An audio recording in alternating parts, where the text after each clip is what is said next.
Well, good morning, everyone, and welcome to the final day of the 9th Annual Hormel Foundation Gifted and Talented Symposium. Hope you had a wonderful night. How many of you were able to see Mary Slade's presentation last night? Wasn't that awesome? Wasn't that great? So here's a look back at day 3.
This has been so smooth.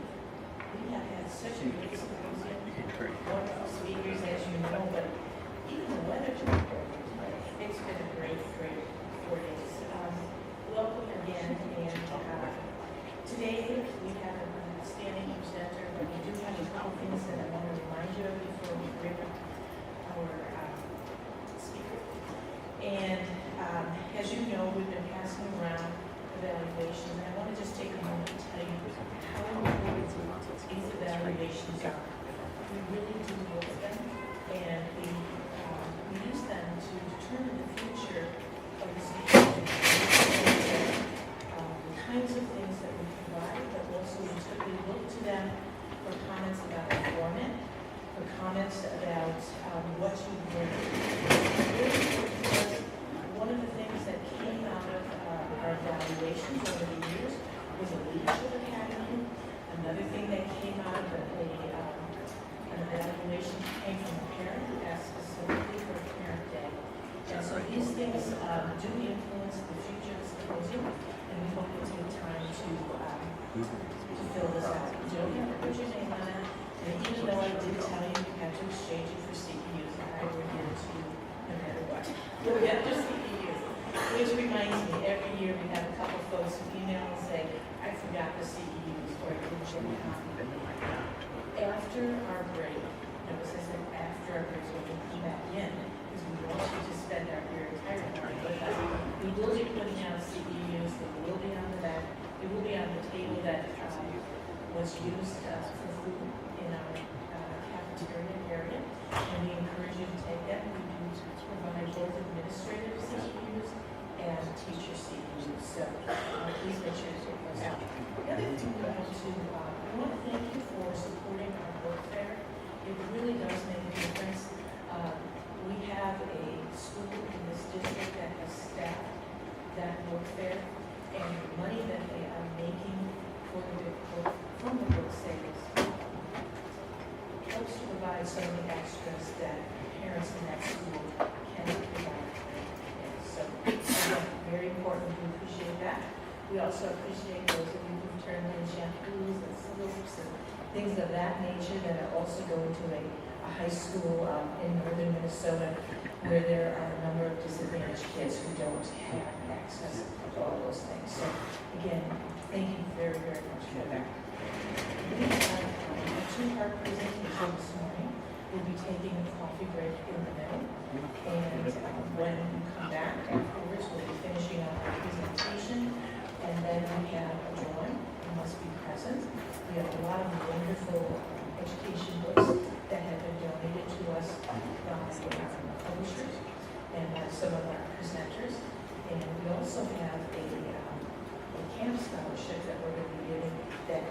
a student in your school district. So again, lots of good reasons not only to stay with us for the presentation today, but also to stay for that drawing.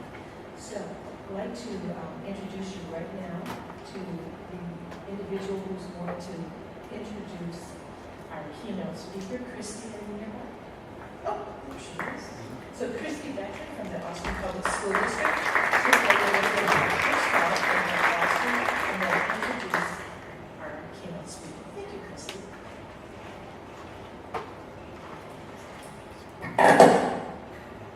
Thanks, Wendy.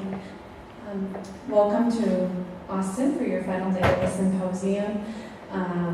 I'm going to share a little bit about the demographics here in Austin and how those have changed, and how our response to gifted instruction has changed to fit the needs of those demographics. Just very briefly, to give you some context for why this presentation is so important to our efforts here and hopefully your efforts in your district too of serving your diverse gifted learners.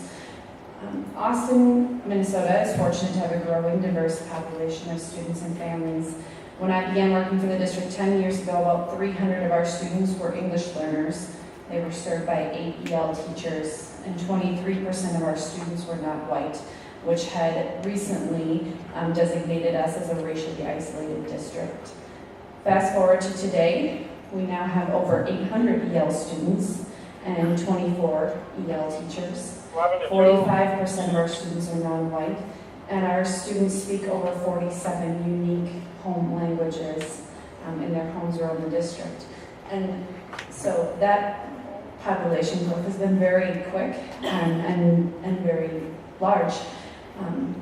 And so while many may view this explosive growth as a challenge, I am proud to work for a district that views this diversity as an asset and continues to look for opportunities to support the talent development of all of our students, regardless of their backgrounds.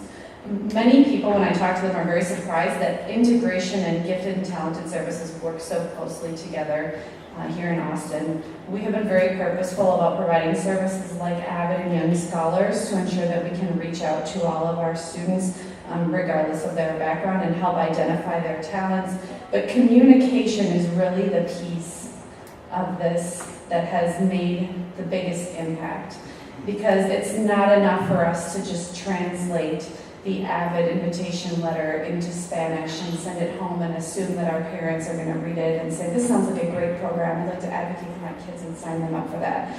We know that our communications approach needs to be different to reach out to those students. And I really figured this out a few years ago. I was actually substitute teaching for an adult English learning class, and my husband was taking that class. He's from Mexico, and he was a student in that class. And afterwards I said, why didn't you ever raise your hand and answer any of the questions I asked? I'm like, I know you know the answers to these questions. And he said, well, I didn't want to make anyone else feel bad or, show off or put myself out there. And I realized, wow, humility and the community is a more important value to him than having the right answer or completing the task at hand. And when I realized that, it really helped me to understand how we can reach out individually to students who come from cultures where they might not be the first one to raise their hand and say, I think I'm gifted, would you mind testing me? Or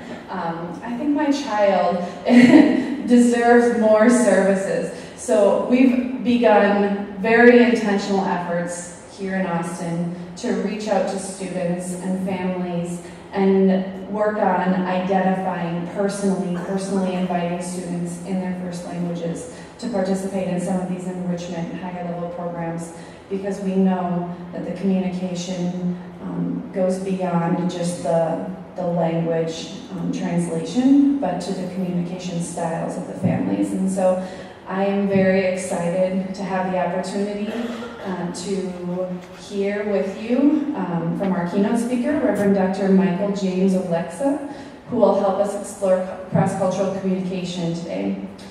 Reverend Dr. Oleksa has spent the last 40 years in Alaska serving as a village priest, university professor, consultant on intercultural relations and communications, and has authored several books on Alaskan Native cultures and history. He's a 1969 graduate of Georgetown University and of St. Vladimir's Orthodox Theological Seminary. He earned his doctoral degree in Prešov, Slovakia in 1988. His four-part television series, PBS television series, Communicating Us Across Cultures, has been widely acclaimed. He's the recipient of numerous awards from local, state, and federal agencies, as well as the Alaska Federation of Natives, and has taught on all three main campuses of the University of Alaska system and at Alaska Pacific University as well. So please join me in welcoming Reverend Dr. Michael James Oleksa.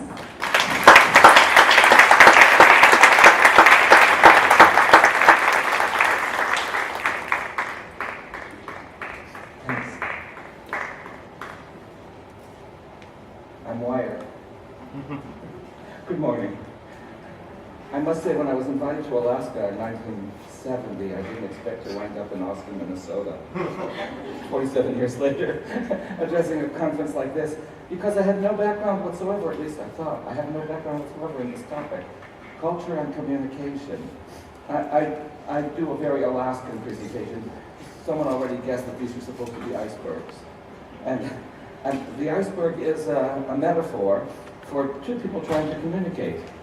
The tip of the iceberg is the part of yourself you show in public. It's your body language, it's your personal appearance, it's even what you say, the things that you communicate with other people verbally. But you have thoughts, feelings, beliefs, and attitudes below the waterline that are seldom communicated. And they're not just seldom communicated because you're keeping them secret. They're seldom communicated because you're not aware of them yourself. These are beliefs and attitudes and behaviors that we learn. Another way to understand the iceberg is from birth to the age of 2.5. A part of your development, rather complex. You learned your first language with all its vocabulary and grammar and syntax. You learned all that, and now you don't remember learning it. It's just on your hard drive. It's the way you're wired. And along with that vocabulary and that grammar, you learned your culture. The culture has rules, just as the grammar has rules. And here's the thing: when we meet people, increasingly more frequently now than ever before, from other countries who are learning English, and maybe don't have a complete mastery of the grammatical complexities of our country, of our language, and they make a mistake, a grammatical mistake. They mispronounce a word, or they put the words in the wrong sequence or whatever. We let it go. But when people violate our cultural rules, our gut level reaction is there's something wrong with them. That was rude, that was inconsiderate, that was impolite, that was stupid. And we start judging people for the cultural rules they violate because we don't think we have them. Do I have a culture? What's a culture? We're going to spend the first session this morning on just that theme, culture. And then after the break, we'll talk about how the icebergs communicate and what happens down here below, one-on-one, between two people with two different cultural backgrounds. And what we can predict ahead of time will probably go wrong. And then, of course, what to do about it.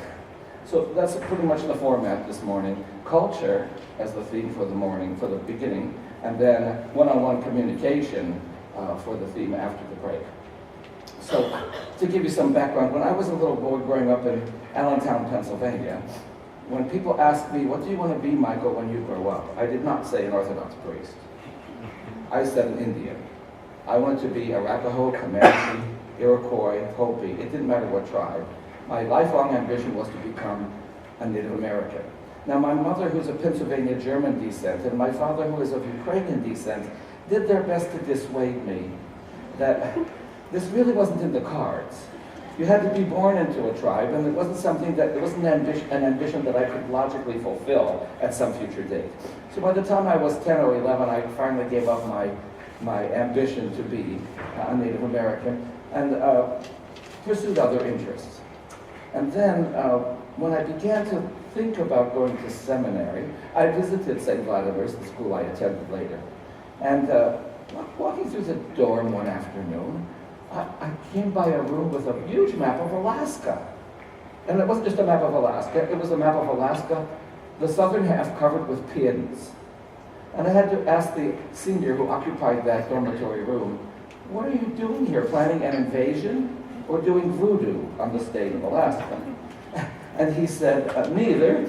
These are our Indian, Aleut, and Eskimo parishes. They're Native Americans who are Orthodox Christians. This never crossed my mind. He said, of course, Alaska was part of Russia for almost 130 years, and we have hundreds of parishes up there. This I got to see. My two lifelong interests, fascinations, overlapping, and I don't even need a passport to get there. So I started writing letters trying to get a job up in Alaska without success. I got rejection letters or no answer at all, and I gave up on the idea. And then, out of the clear blue, there came a letter from Old Harbor, Alaska on Kodiak Island. Old Harbor has the oldest Orthodox Christian parish in the Western Hemisphere, founded in 1784. And the letter began, our last resident pastor died in 1837. We've been waiting for a new replacement, by this time it was 140 years. We're patient people. We wrote to the bishop and asked for a pastor to be assigned, and he said, well, I can't send you one because you don't even have a house for him to live in. So we fixed up an older house in the village, attached the wires and the plumbing, and we called the bishop back. We've got a house. He said, well, how can I send you someone? There's no salary. Whoever's going to come with a wife and kids, you're going to have to pay them something. So at the end of the salmon fishing season the next year, they took a collection and they put thousands of dollars in the bank, and they wrote back to the bishop in Sitka, we've got a salary, we've got a house, send us someone. And he wrote back, well, I've got to come clean. I don't have anybody right now I can send you. So they decided, well, if we can't find someone who's already ordained, we'll be satisfied with a seminarian, a student who's studying to be ordained. And that letter came to my seminary, not to me, but to a colleague of mine, a classmate from New York City. Now, I had a roommate in college from New York City. People from New York City simply call it the city. There is no other place worthy of the name. And George, my colleague at the seminary, he got the letter from his cousin. It was forwarded to him. And he was not interested at all in going to Alaska because he lived in the city. People who live in the city consider New Jersey the West. And they never go there. There might be Indians. So George asked his roommate from Detroit, would you be interested in going to Alaska? And he had other commitments. And so George just walked through the door, not knowing it was my lifelong ambition to go to Alaska. He knocked on my door and said, you're going to think I'm crazy, Mike, but would you be at all interested in going to Alaska this summer? Are you kidding? I think I fainted. And 2 weeks later, they put me on a plane out of Seattle straight for Kodiak. The next day, they put me on a flying machine called a Grumman Goose. I had no idea what I was in for. They put me into this rather bulky flying machine that had pontoons as well as wheels and several engines. So I'm on the ground, on the runway, ready to take off, and the whole thing kind of waddled off the edge and belly flopped onto the ocean. Then it started one propeller and threw a lot of water against the window there. And then it started the other propeller. It felt more like a submarine than an aircraft. And then it tried mightily to take off. It seemed like it never would. It was just too bulky and heavy, but finally we got airborne. We flew over 50 miles of some of the most beautiful country in the world.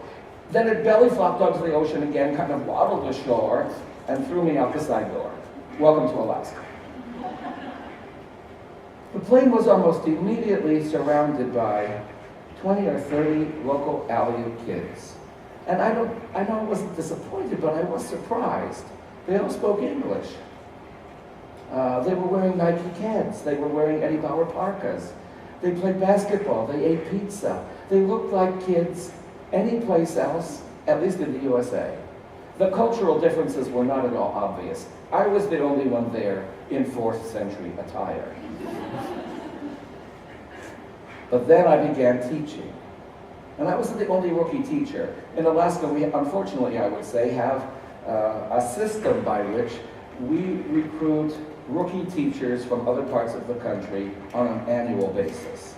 They're recruited because, of course, there are vacancies in the rural areas. It's exciting, it's beautiful. The recruiters can make a very good sales pitch, and they come with the same enthusiasm I had. But by the middle of the first semester, around Halloween, you see these rookie teachers dragging into the faculty lounge at the end of the day, collapsing onto a sofa and chair and exclaiming, "These kids." By the spring semester, it's the same gesture, collapsing onto a sofa or chair and exclaiming, "These people." By the second year, it becomes, "This place," which means they're leaving, to be replaced by another wave of rookie teachers who will come equally unprepared for the conditions of rural Alaska, and they will go through the same syndrome. These kids, these people, this place, and gone. And then we'll do it again. And I wish I could report to you after 48 years that we've broken that cycle. But there seems to be no focus on that whatsoever, no determination to break that cycle. And who suffers the most from that pattern? Those kids, those people, and that place. So watching this and having married into the community, watching this revolving door, I took it upon myself to try to explain to the newcomers what the ongoing problems were. Because I had determined that the real issue was nothing wrong with these kids, nothing wrong with these people, nothing wrong with this place. But what we had was a chronic and continuous situation of intercultural miscommunication. Now I should pause here for a moment. I drew these overlapping circles or touching circles or disconnected circles up here in addition to my icebergs. The first two circles would represent what I've said so far, this first one, and what you heard me say, the second one. And the shaded area is where we've communicated. It's where what I said, you got. But if I gave you a quiz on this presentation next week, I can pretty much guarantee that there would be this that I said that you spaced out, didn't remember, didn't find relevant, and therefore didn't mention. And there would be this that I never said that you will have inferred. And that's as good as it gets. There are those occasions I'm about to mention now where we barely communicate at all. We share the word but not the concept. And there are those occasions where we miss each other completely, as every married couple knows. My point here is that perfect communication virtually never happens. It's a matter of degree, how much overlap, how much congruence there is between the speaker and the listener.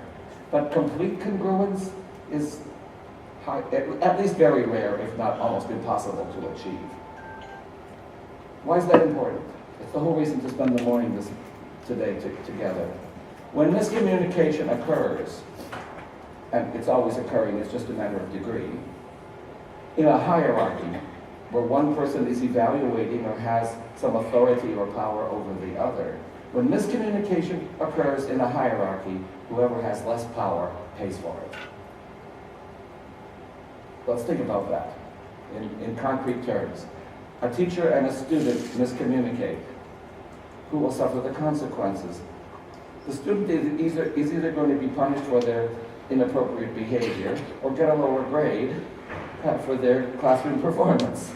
A policeman and a civilian miscommunicate. Who's getting the ticket? A doctor and a patient miscommunicate. Who's getting less than adequate health care? A judge and a defendant miscommunicate. Who's going to jail? And when that's the story of your life, and not just you, but all the people in your neighborhood, all the people of your cultural background, all the immigrants from that particular group, it comes across as deliberate, conscious, and premeditated discrimination, racism, or prejudice. And I came to the conclusion that the people in my village, the people I know and love, and who are my family and my community, they felt that way. That every time they went to that school, and every time they went to that clinic, and every time they were taken to court, they were the victims of continuous racism, discrimination, and prejudice.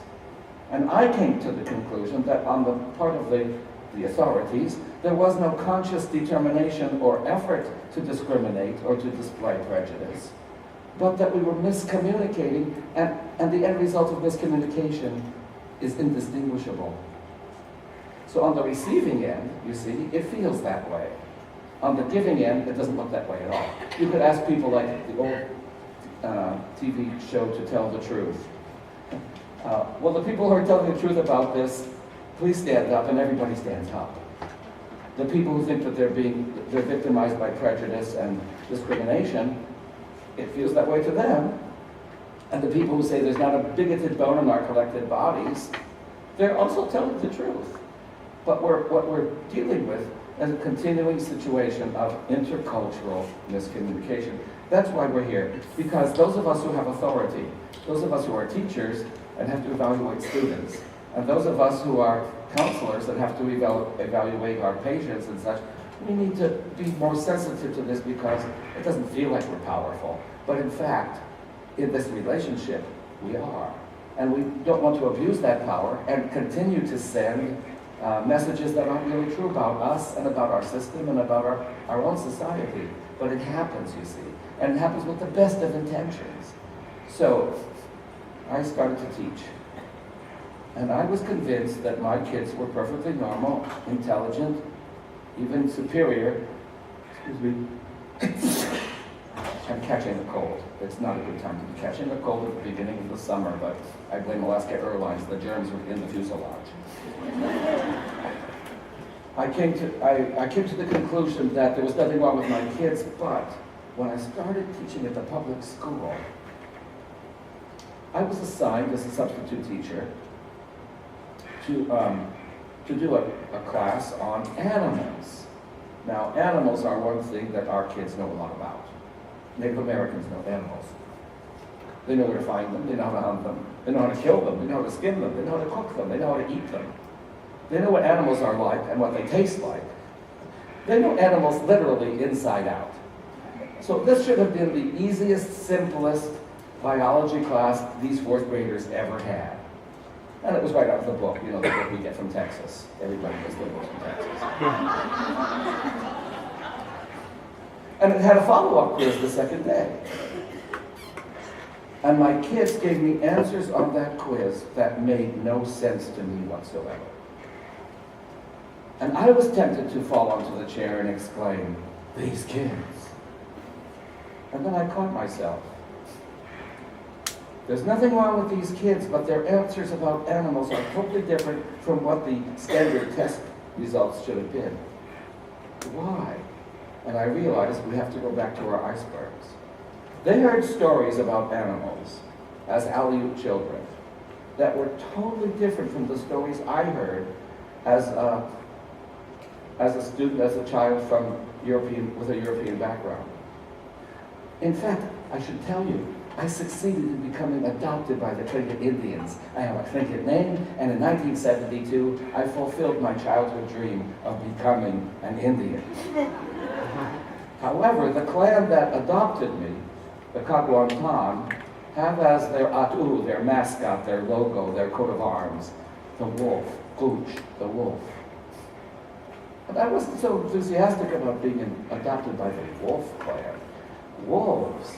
Everything that I learned in my early childhood, in infancy and early childhood, and everything I knew about wolves was that they're no good, right? The Three Little Pigs. Walt Disney taught us, who's afraid of the big, bad wolf? Is there a good one? Not that I could hear, not that I remember. We know about grandmothers, don't we? They blow down the houses of helpless little pigs. They impersonate and devour grandmothers. I never heard a good thing about a wolf, a good story. My attitude, my belief about wolves from my cultural background was totally negative. So I had to go to the elders of the Kagwantan. Why do you have the wolf as your mascot, your symbol? And they said, well, wolves are wonderful, don't you know? I don't know. Tell me more.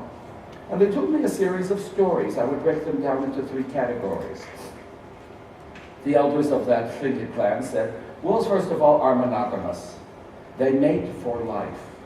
If one of the other of the partners is injured or killed, they don't find another one. They are faithful even after death. There's no such thing as a wolf divorce. Secondly, wolves, if faced with any kind of intruder to their house, any danger to their family, they will fight to the death to defend their gains. And maybe most importantly, wolves, faced with any kind of obstacle or problem, will circle around it and examine that problem from every angle before making a decision. Wolves don't do anything hasty or rash. Think of people say, human beings should be more like wolves. Now, I introduced that theme to say, depending on the stories you heard, you have attitudes and beliefs you're probably not even aware you have. They're just there until they're challenged. And my attitude toward wolves was challenged by being adopted by the Kagwantan, because my name, Kokoskak, means the echo of the wolf. So I have a wolf name as being adopted by this Native American tribe. And I've come to understand wolves and appreciate wolves in really a totally different way because of this. So back to my 4th grade biology class. Animals. What stories do my kids, these 10-year-olds, what have they heard all their life about animals? And I went to the elders of Old Harbor, Alaska, the Aleut elders, and they said, well, for example, we tell our kids this story, which I'm about to share with you. A long time ago, there was a grandmother and a grandson living all alone, and they were out of food. By the way, there's 100 stories that start exactly the same way. And the grandmother says to the grandson, we're out of food. You've got to go hunting. I know it's your first solo hunt, but I'm sure you're competent. Get ready. And so the boy starts loading up his kayak. He puts food and weapons and such into the boat. And Grandma says, oh, and a few words of advice. You see that mountain over there? It's very dangerous. Stay away from that mountain. Don't go near that mountain. Don't touch that mountain. And you see that bay? That bay, that's also a very dangerous place. All the other bays are cool, but not that one. Stay out of that one. And that forest. Not that forest, not that bay, not that mountain. Now he's a teenage boy. You all know where he's going, don't you? And so does Grandma. Maybe as a little bit of background to the story, I should tell you a little bit about the context in which the story is being told. The people of the Arctic, around the entire top of the world, in Siberia, in Lapland, in Greenland, in Canada, and Alaska, the whole top of the world, they have stories that imply, at least, this structure to the universe. The world is a big bowl of water, which they call imak. This is my wife's Yupik language. Imak, like a big container. And it's filled with water. It's the ocean, basically. And Nuna is land, and it's like a raft or a sponge floating in the bowl of water. And the whole thing has a lid on the top of it called the kilak, sky. Sky, land, ocean. That's the concept of the universe. This is important because then every tribal culture builds their house as a replica world, a microcosm. So the part of the house that's dug into the ground is called also the imak. The floor of the house is also called nuna, and the rafters that hold up the ceiling are also called kilak. The parts of the world and the parts of the house have the same structure and even the same name. So the boy is going to leave this, and in the beginning, when the world was new and the first people were also new, there was a ladder, a rope, a tree, a pole, something that held the whole thing together. The idea here is that the first people had the possibility of descending into the imak, into the ocean, and understanding and communicating with the sea mammals and fish who live there, and learning from them. And they also had the possibility of living on the land, of course, and communicating with the land animals. They could climb up this ladder, rope, tree, pole, whatever it was, and communicate with the birds, and learn from them. And they could even go beyond this world to the spiritual world above, and learn from the angels or the spirits beyond this world. This ladder, rope, tree, pole held the whole world together and gave human beings almost limitless potential for learning and understanding the world. However, this ladder, rope, tree, pole, this connection was broken. And who broke it? the first kids. They didn't listen. This is a fact of life that all tribal peoples have to pass on from generation to generation. Calves become whales pretty much automatically. They swim like whales, they talk like whales, they behave like whales. Wolf cubs become wolves. They cry wolf, they sing wolf, they become wolves, they behave like wolves. Eaglets become eagles. They learn to fly and to hunt and to behave like eagles should. But human children don't listen, and not all of them become human beings. The task of education is to mold the next generation to become real people. Whatever else you're going to teach them, you've got to teach the boys how to become men, and the girls how to become women, and mold them into becoming what that culture considers the ideal human personality. That was education for tens of thousands of years before we learned to read and write. I often say there's some brain damage done by literacy. We think we're teaching and learning because we can read, but what are we reading and for what purposes? In any case, this boy is going to be true to form. Grandma says, don't go to that mountain, don't go to that forest, don't go to that bay, and she also knows already that's exactly where he's going to go. She wasn't born yesterday. She's been schooled in precisely this philosophy. She's just told him what not to do, and she's also sure that's exactly what he's going to do. So in preparation for that, she hurries down to the beach as he's about to launch off, and she hands him a shriveled up piece of fur, a mink skin. And as the boy takes it, he asks, what did you need this old piece of fur for, Grandma? And she said, this piece of fur can save your life. How's an old piece of fur going to save my life? That's ridiculous, he's thinking. She said, you'll see. If you find yourself in any dangerous predicament, you chew on this, stretch it, soften it up, and pull it over your head. Yeah, right. Well, he had no pockets, so he stuffed that mink skin up his sleeve and paddled straight to the mountain he wasn't even supposed to touch. He doesn't just touch it, he starts to climb it. And halfway up that mountain, there's a tremor, an earthquake. And the debris tumbling down the slopes of that mountain cover the boy completely. He's buried alive. He'll never be found. He's running out of oxygen. He's in the dark. And pinned in by the rocks and the dirt, he remembers Grandma's mink skin. So he reaches down his sleeve and he pulls it out. He chews on it, he stretches it, he softens it up. He pulls it over his head and he's instantly changed into a mink. In the shape of a mink, he burrows his way out to the surface. Blue sky, sunshine, fresh air, he's alive. He removes the mink skin and turns himself back into a boy and resumes his adventures, which we'll skip for now. On the way home, however, he comes to a lake the size of this auditorium, teeming with that plump, happy, contented, frolicking mink. It looks like they're having so much fun. He pulls out the mink skin. He chews on it. He stretches it. He softens it up.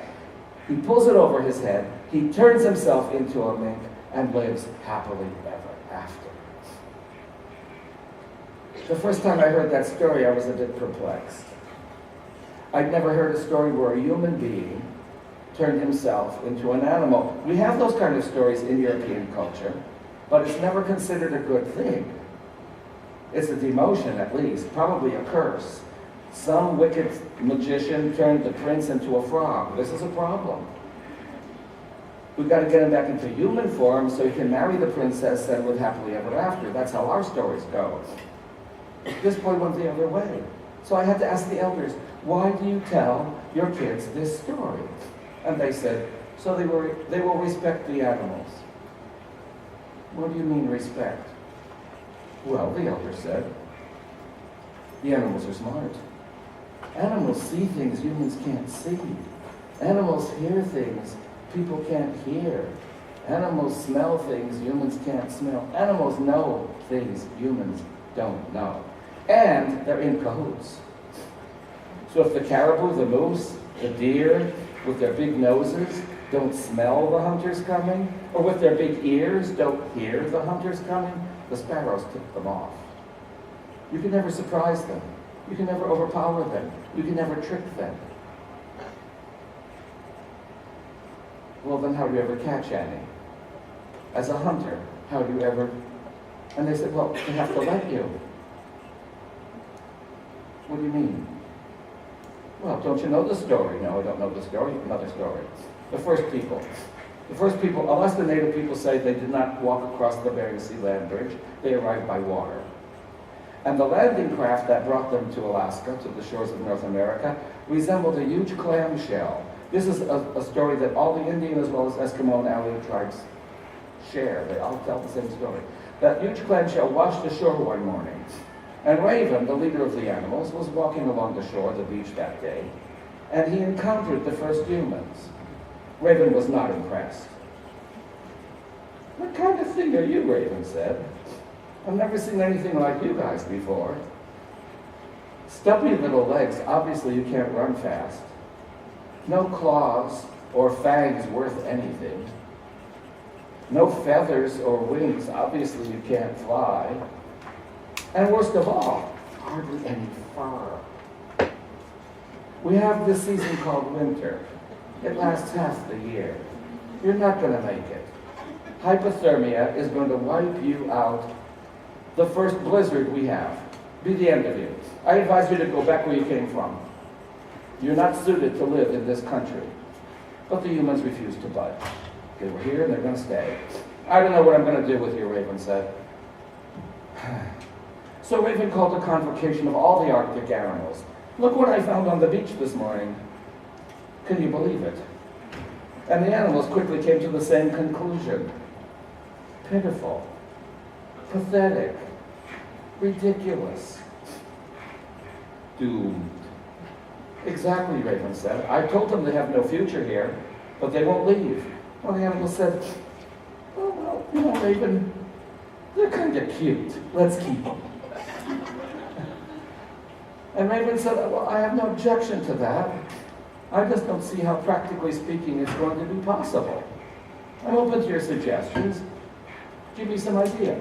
So the animals huddled that day. They argued and debated, and by evening they returned to Raven with this proposal.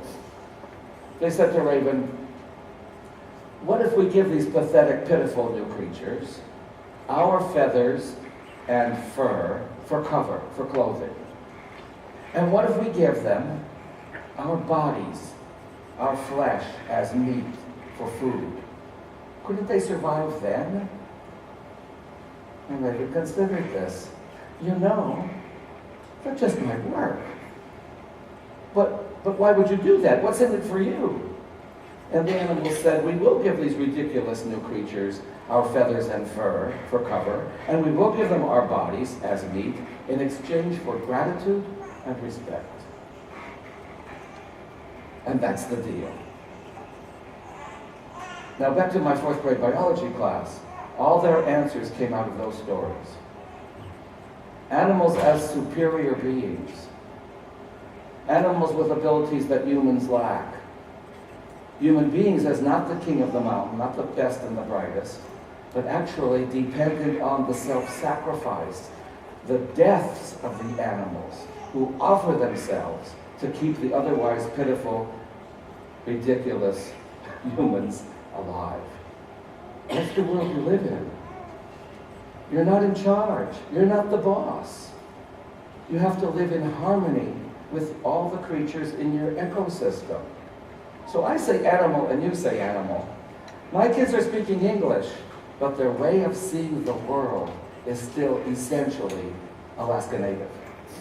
And that's my first definition of culture that I offer you this morning. Culture? Your culture is primarily and essentially the way you see the world. That's the best definition of culture I can offer you, and probably the least useful. Because you can't see the way you see. The way you see is obvious to you. You can't imagine another way of seeing. It's like this. A British author wrote a short essay some years ago called Meditation in a Tool Shed. There's enough gardening going on in Minnesota, I think it applies. The man says in his essay, I went out to my tool shed to fetch something this morning, on a bright sunny day and closed the door behind me. And as I did, I couldn't see anything at all in the shed. It was too dark in there. My pupils had not sufficiently adjusted to the dim light. What I could see very clearly was a shaft of sunlight that came from through a crack in the ceiling and extended from the ceiling to the floor. A beam of sunlight in which I could see every particle of dust suspended there in that shaft of brightness. I looked at the sunlight. Most of us have had this kind of experience. I looked at the sunlight, and then he said, and then I stepped into the shed, got into the sunlight itself, and looked out along that beam of light. Everything changed. Stepping into that beam of light, the shed disappeared. The beam of light disappeared. Now I'm in the beam of light, looking along it, and I can see the sun 90-something million miles away, the blue sky, the white clouds, the willow tree that overhangs that corner of the shed, insects and birds flitting past. The point is, while you're in the beam of light, you cannot see the beam of light. That's your culture. You don't know how American you are till you leave the country. It's impossible to see it while you're still here. Now, someone from another culture, we have to extend the shed into maybe a barn. Someone from another culture is like someone coming in to the building from the opposite end, and they stop and look along a different beam of light. Only the sun here is somewhat obscured. The sky is turning gray and the clouds are charcoal. And there's a spruce tree here with a crow in it. This person is going to say, the sun is a dim light, the sky is gray, clouds are charcoal, and trees have needles. This person is going to say, you're crazy. The sky is blue, the sun is bright, the clouds are white, and trees have leaves. And birds have red breasts. I've got a robin, he's got a crow. Now, it's not a matter of right or wrong, better or worse. It's just another way of seeing from a different vantage point. Doesn't this person who can see the storm coming have something important to tell this person who has no notion that there might be a tornado this afternoon? You see what I'm saying? It's not like right or wrong, better or worse. It's just different. My children understood the word animal in a radically different way. I wouldn't say it's wrong. I've been hunting only a few times in my life. But a couple years after this experience on Kodiak Island, I was visiting the Yupik Eskimo region. The Yupiks live along the Yukon and Kuskokwim rivers. Lots of water out there. When you fly over it there, you have 10,000 lakes. We have probably 10 million. When you look down on the ground, there's much more water than there is land. And there are hundreds of tiny little lakes and ponds, besides the huge rivers that flow through the Kuskokwim Yukon Delta. I arrived there in the spring when there was an ice jam. The ice had broken up on the river, but it all got clogged up about 20 miles downstream, creating a lake like a bad drain in your basement. We had a lake 40 miles wide and long. I had never been there before. It took me months to realize that the sticks that were sticking out above the surface of that huge lake were the tops of the trees. That's how much water we had. And my high school students, who had invited me to come to their home, said, well, we're going hunting, come with us. They never mentioned what they were hunting, because of course you don't know. You don't know what animal's going to come, what animal will give itself. So we got into this wooden boat, went out on this huge lake, and we came home with about a dozen muskrats. Now, I was staying in a one-room log cabin with a couple of elders who didn't speak English, because I wanted to learn the Yupik Eskimo language. The best way to do it is just sink or swim, immerse yourself, go there, live there, and then watch. Listen and watch. So we came home with a dozen muskrat that afternoon, and we gave them to my teacher, my Yupik language teacher, a wonderful little old lady. I shouldn't say old anymore, she's probably younger than I am now. But in any case, she was delighted. She skinned and gutted these muskrats. I tease my Yupik wife that the Yupik cookbook has only one recipe. It starts with boiled water, add ingredients, season to taste, serve when done. It's pretty much always something boiled. So I watched her cook, and then I also watched her set the table. She put spoons around the circumference of the table, about 10 spoons, one for each of the muskrat that were boiling in the pot. And then she brought a bucket of water into the house. We didn't have indoor plumbing. And she soaked 5 or 6 clean washcloths in this bucket and wrung them out. And she placed these moistened washcloths down the middle of the table. And when the muskrat supper was ready, she called our guests to eat. 10 men sitting around the table. And it was, as I knew it would be, soup, broth, vegetables, and in each bowl, one muskrat. Claws, teeth, eyes. Needless to say, this was a completely new experience for me. And everyone's watching. Go ahead, eat. I didn't know how. You couldn't put the muskrat on a spoon. I'm looking around like somebody help me. And finally one of the elders went right into the bowl and began removing the meat from the carcass. And you ate with your hands. And when it got messy, that's what the washcloths were for. I can do that. Of course, my high school students were delighting in my initiation into their culture. One of them in particular kept nudging me with his elbow, pointing at my supper and whispering into my ear, "Rats, rats." No doubt to stimulate my appetite, rats. I remember thinking, you're eating it too, buddy. And I don't know what they put into hot dogs either. Thinking in this way, I was psychologically coaching myself through the meal. My teacher, the cook, came over to me when I stopped eating and asked me, "You're done, aren't you?" I thought I was done, so I said yes. And she began to remove my bowl. But remember, she was my teacher, and when I answered her correctly, she took a certain pride in that and nodded and smiled. But she wasn't nodding or smiling now. Watching her face, I realized I had given the wrong answer. So I changed my mind. I'm not done yet. And she replaced my bowl and walked away. The problem was, I didn't know why I wasn't done yet. Everyone else was still busy. They were doing something for which there is no word in English. And I only learned the word later on. What they were doing was, they were separating every bone from every other tiny bone. And wherever there was the tiniest speck of meat, they were doing their best to consume, to devour that tiny little piece of meat. And the word for this in Yupik is bukok. To bukok means to assiduously and carefully remove and consume all the meat from the bones of an animal so that none of it will be wasted, as a sign of gratitude and respect for the animal that died to feed you. You see, we don't have that concept in English, so we don't have the word bukok either.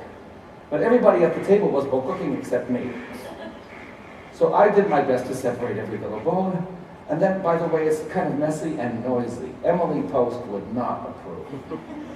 You get 10 people,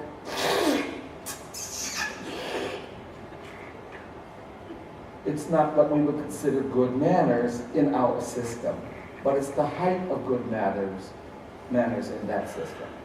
Because the goal of good manners in this culture is waste nothing. Think about it. In infancy and early childhood, we were also taught good manners. But the rules in European etiquette boil down to 2 principles: be quiet and be neat. In this culture, neatness and quietness had nothing to do with it.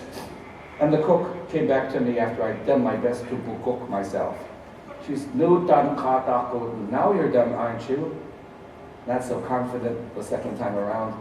Hesitantly, I looked up at her and said, "Eh?" And she said, "Eh?" And I had learned my lesson. Good manners here means consume everything, waste nothing. I would submit to you that that's like a different ball game. What's appropriate in one ball game is not necessarily appropriate in another. It doesn't make one of them right and the other one wrong. With my high school students, I come in one morning with an unmarked ball, rubber ball, and I say, I'm from a different planet. I don't know anything about you guys. I understand you use this thing to play something called a game. But I know nothing about games. You're going to have to teach me. One of the things they've told me that you do with this sphere is you dribble it. Will someone please step forward and demonstrate what it means to dribble? I've never seen this before. And it's usually a boy who volunteers and steps up and begins dribbling as if he were playing for the NBA. And everyone approves. Yes, that's exactly what it means to dribble. Okay. Is that what all of you would have done? Well, there's usually a couple soccer players in the room who say, well, no, if you'd asked me to dribble, that's not what I would have done. Well, what would you have done? Step forward, please, and demonstrate. And of course, they kick the ball from foot to foot around the room. Then I insist, show me the right way to dribble. And it usually stumps them for a few minutes, and they say, well, it all depends which game you're playing. If you're playing soccer, you dribble by kicking it with your feet, but you're not allowed to touch it with your hands. And if you're playing basketball, you have to bounce it with your hands, and you're not allowed to kick it with your feet. Well, make up your mind. I'm confused. But you see, it's a perfect metaphor for culture. What's allowed in one may be considered completely inappropriate in the other.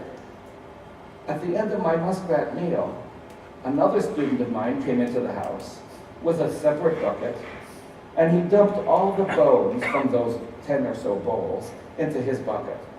He put all the bones from the muskrat.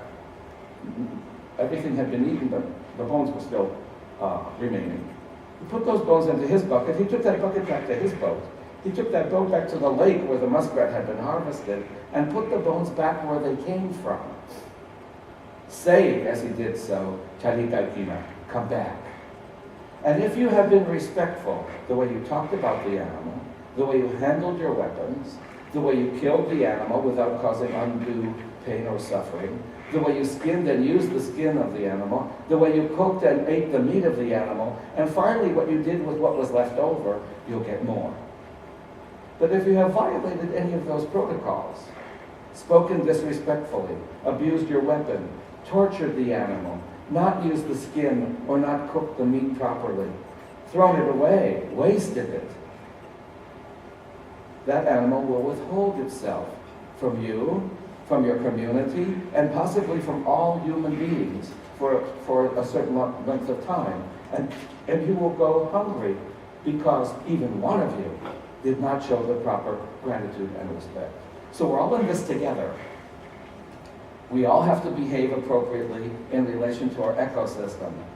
Now, I would say that, therefore, Native people of Alaska see the world in a radically different way.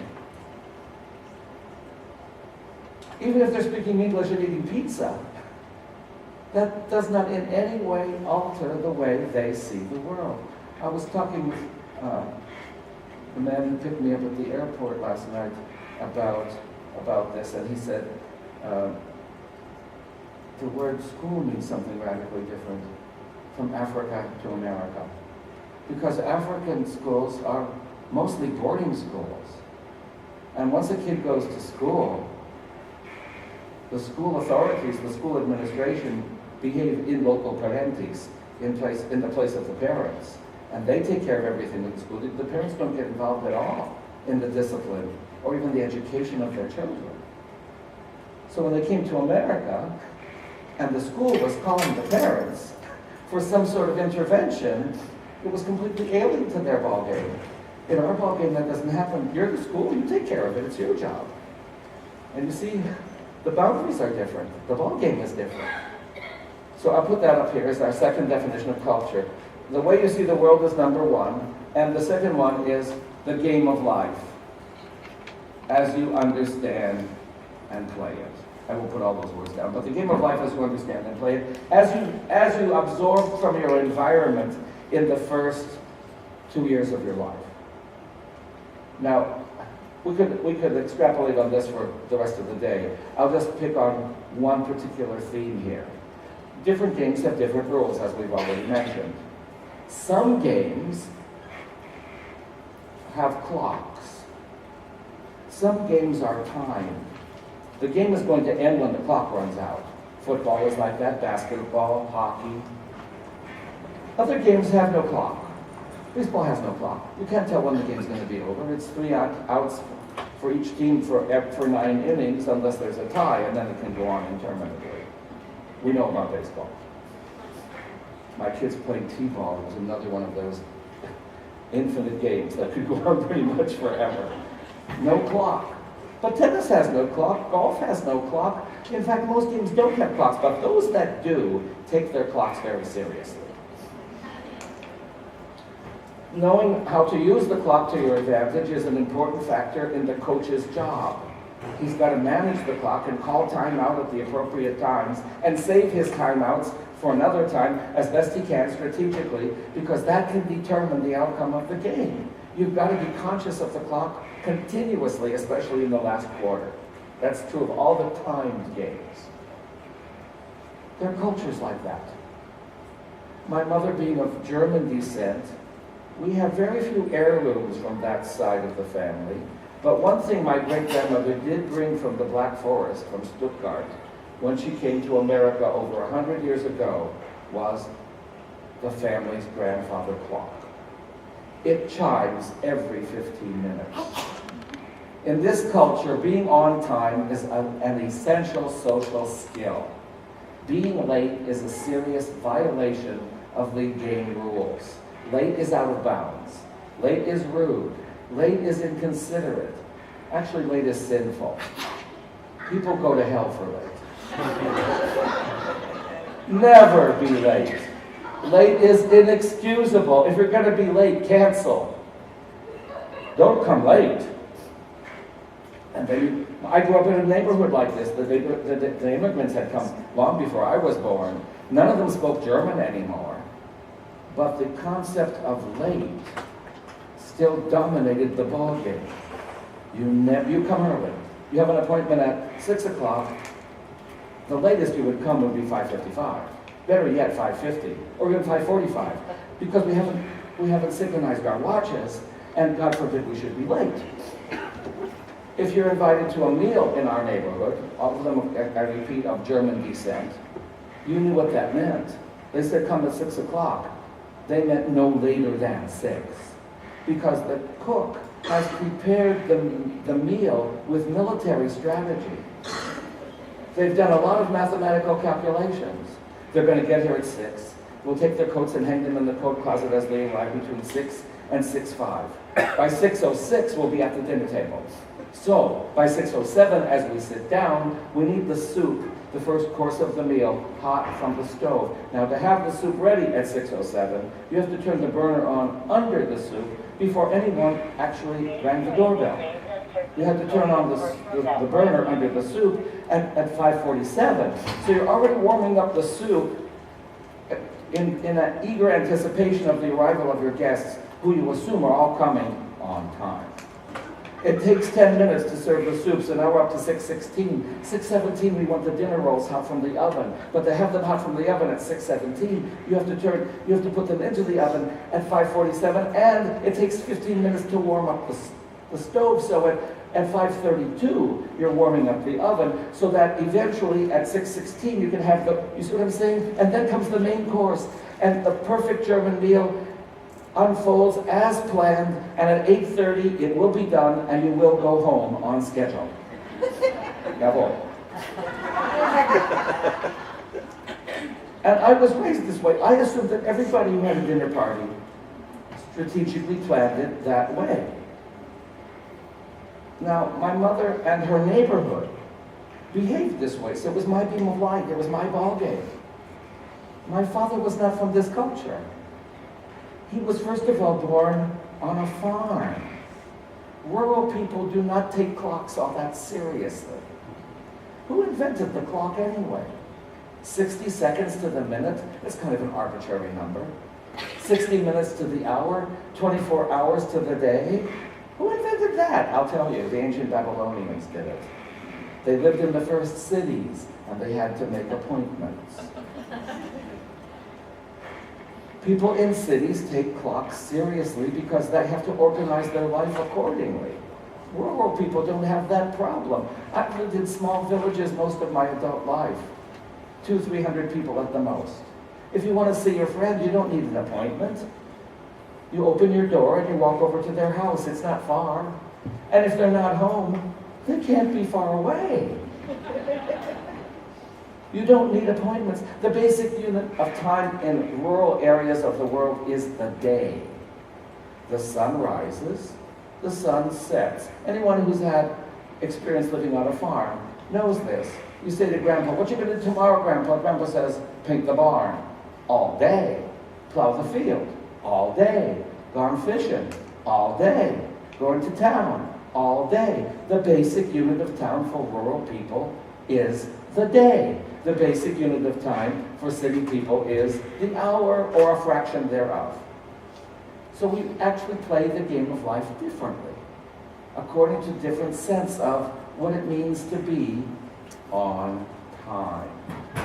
Besides this, my father being of Slavic descent, he has a whole heritage of people not paying much attention to the clock.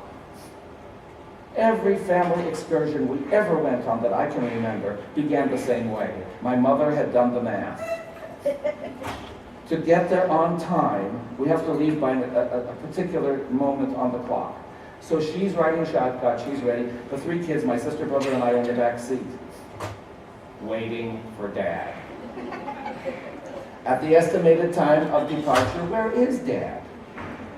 In the shower. He's just beginning to get ready. My mother's becoming agitated. We watch my father's silhouette past the sheer curtains of the parlor, the living room. He's looking for us. He has no idea where we are. He's drying his hair. And my mother says, watch children, we're going to be late. My father eventually realizes that we're all waiting for him in the car, in the driveway. The curtains part. And from 30 yards, we can read his lips. He says, oh, for heaven's sakes. He hurries out to the car, and as he's coming down the driveway, my mother within says, now watch, kids. He will have forgotten something. And as she utters these words, my father is checking for his car keys, his wallet, and turns abruptly and returns to the house. My mother at this point goes ballistic. Every blinking time we go anywhere, it's the same. There's something wrong with your father. So I realized that when my teachers in Oak Harbor were saying there's something wrong with these kids, it wasn't the first time I had heard those words. My father eventually returns to the car. He jumps into the driver's seat. My mother at this point is so agitated, she folds her arms across her chest and stares out her passenger side window all the way to our destination. We are late, and for her, it's a serious social faux pas. But we're visiting my Ukrainian relatives, and we're the first ones there. Because none of them have come on time. I spent a year in Moscow on sabbatical, doing research on Alaska's history.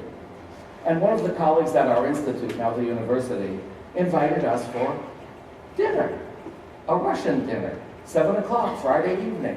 I showed up at 6:55. I am my mother's child. Rang the doorbell, the Russian host answered the door, sweaty, spattered, apron that it needed to be washed. You know, he'd been in the kitchen, obviously he'd come directly from the kitchen and over a hot stove clearly, and he opened the door. We're supposed to be having dinner in 5 minutes. And it was quite clear he was in no condition to be sitting down 5 minutes from now. So my jaw dropped, and so did his. He looked at me, I looked at him. There was a moment of silence, and then I said, "Праздник сегодня, правда? The party's tonight, right?" No, yes, заходите, come on in. And my wife and I were ushered to a holding area. There were hors d'oeuvres, zakouski, finger food, beverages, serve yourself. And our host returned to the kitchen. The doorbell did not ring for another hour and a half. The Muscovites began coming at 8:30. What's wrong with these people? And then I realized, we're not playing the German game here. We're in Russia. We're playing the Russian game. We're in Moscow. What did 7 o'clock mean to a Russian? 7 o'clock for the German means no later than 7. We've already covered that. For a Russian, it doesn't translate into English. It's like bokok. You need to translate a paragraph to explain. When a Russian host says, we're having a dinner, come to my apartment at 7, it means, I'm opening the door, unlocking the door at 7 o'clock. You're welcome to arrive any time after 7 at your convenience. Now, if they said it that way, would you show up at 6:55? I did. But you see, I'm playing the German game on Russian turf. It doesn't work. You have to know what the ball game rules are. Now, the Russian party has no agenda. First of all, the host has no real idea when everybody's going to finally show up. It will be at least an hour after the appointed time he said. Because those who have been invited have this mentality. Every day has its glitches. Nothing ever goes according exactly to plan. He said 7 o'clock, but he won't be ready at 7 o'clock. He'll be ready more like 8:30, and that's when they're going to show up.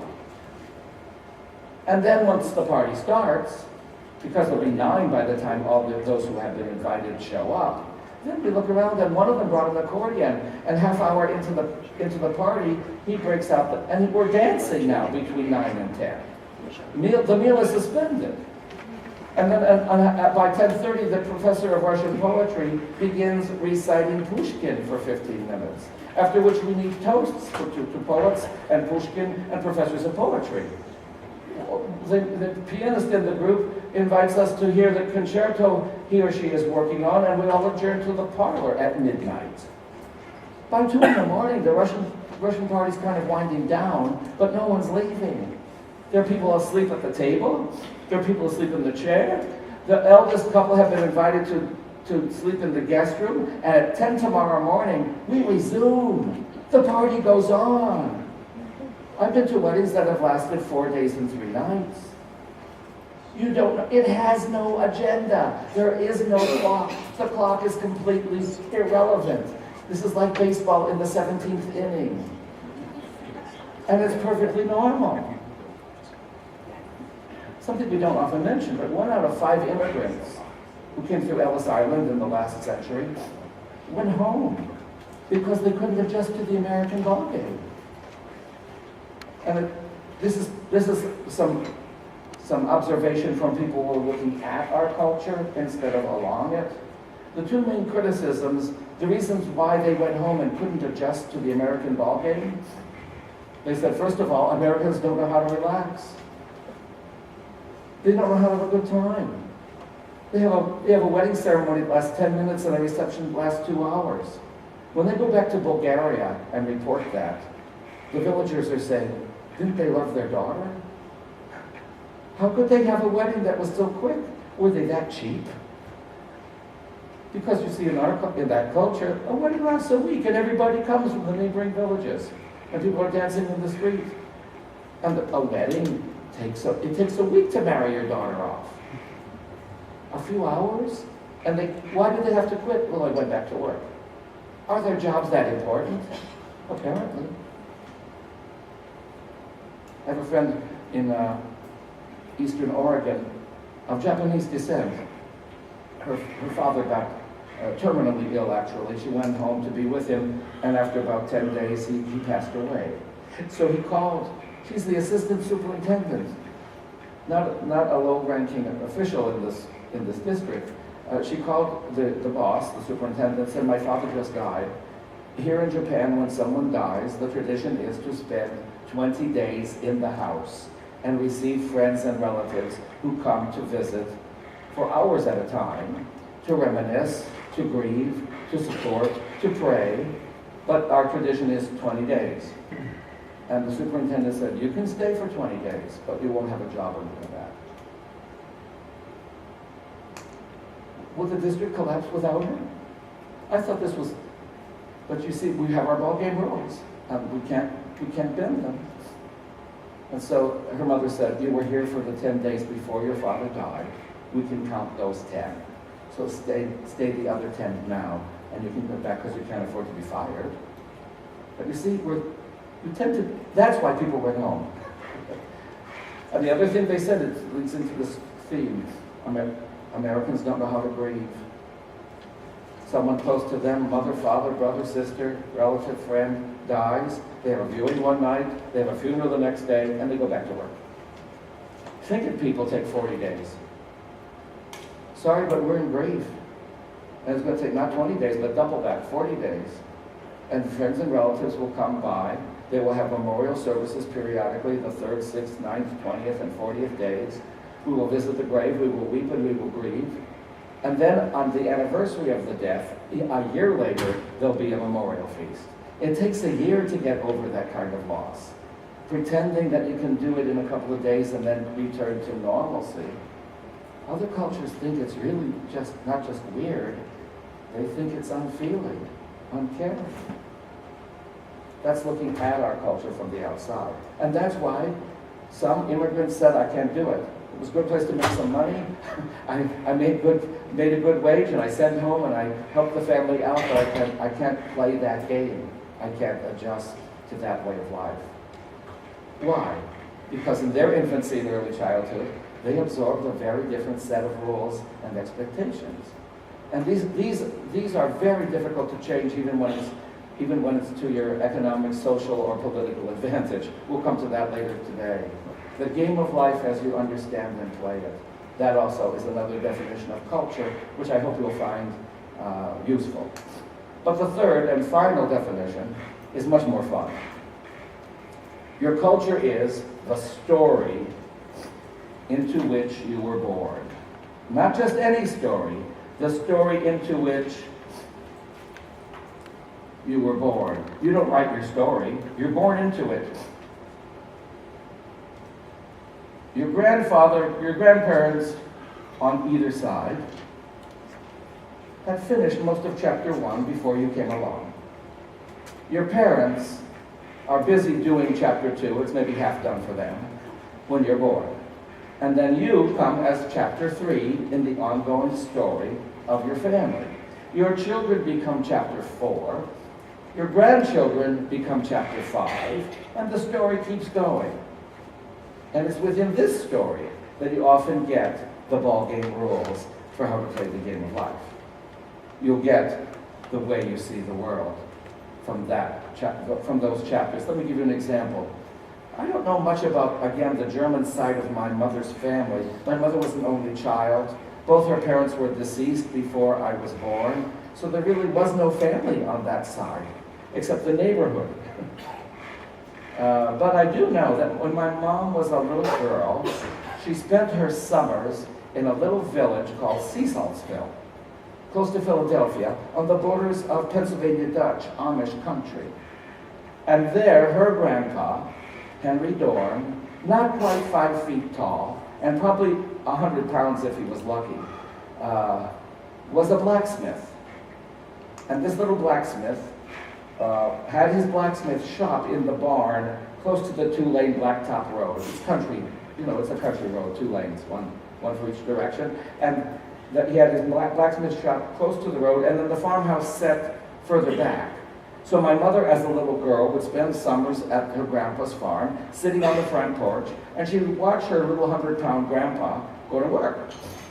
And she could watch the horses and buggies and mules and everybody, all the customers coming and going throughout the day. However, every summer, she reports, she would watch her grandpa not only go to work, but exit that barn backwards, about 2.5 feet off the ground.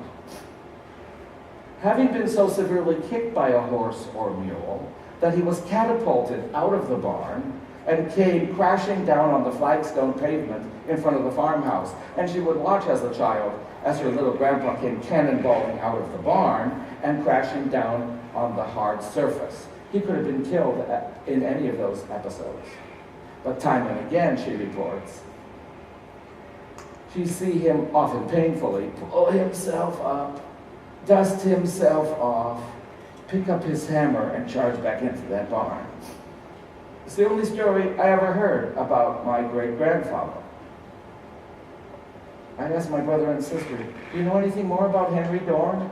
The great-grandfather, yeah. The blacksmith, yeah. That's the same story. It's the only story my mother regularly told us about her grandpa. Then we started to ponder, why? Why did we all hear that story at one time or another as we were growing up?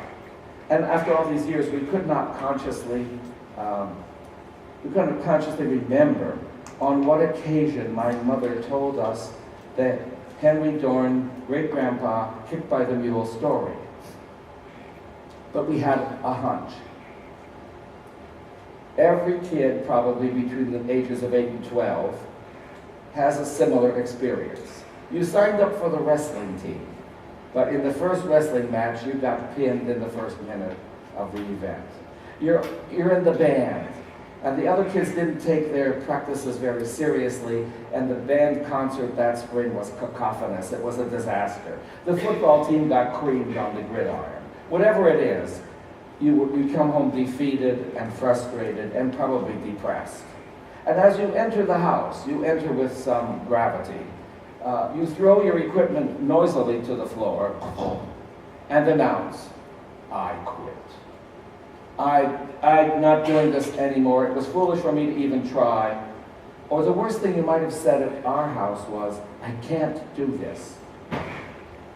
This would almost immediately lead to a summons to sit at the kitchen table with my mother opposite you. And you would get the great-grandpa kicked by the mule, Henry Dorn's story, one more time. The moral to which is not lost on a 10-year-old kid. It says, you do not come from people who quit just because it's hard. Get over it. The mule of life, my son, will kick you out of the barn many more times. But you must do as your great-grandfather did. You also must pull yourself together, pick up your hammer. You're not quitting the team. That's what you learn the ball game rules. The words are not defined in a dictionary somewhere. They're defined in the story into which you were born. Let me conclude with the story of school. In my family, there are two very different stories. One is my father's mother. She was born in a small village in what is now southeast Poland, just barely in southeast Poland. It's been on the border between Poland, Slovakia, and Ukraine for centuries. When she was born, it was part of Austro-Hungary. Anyway, they sort of had a school, not a building. They had a system called Szkola in her region.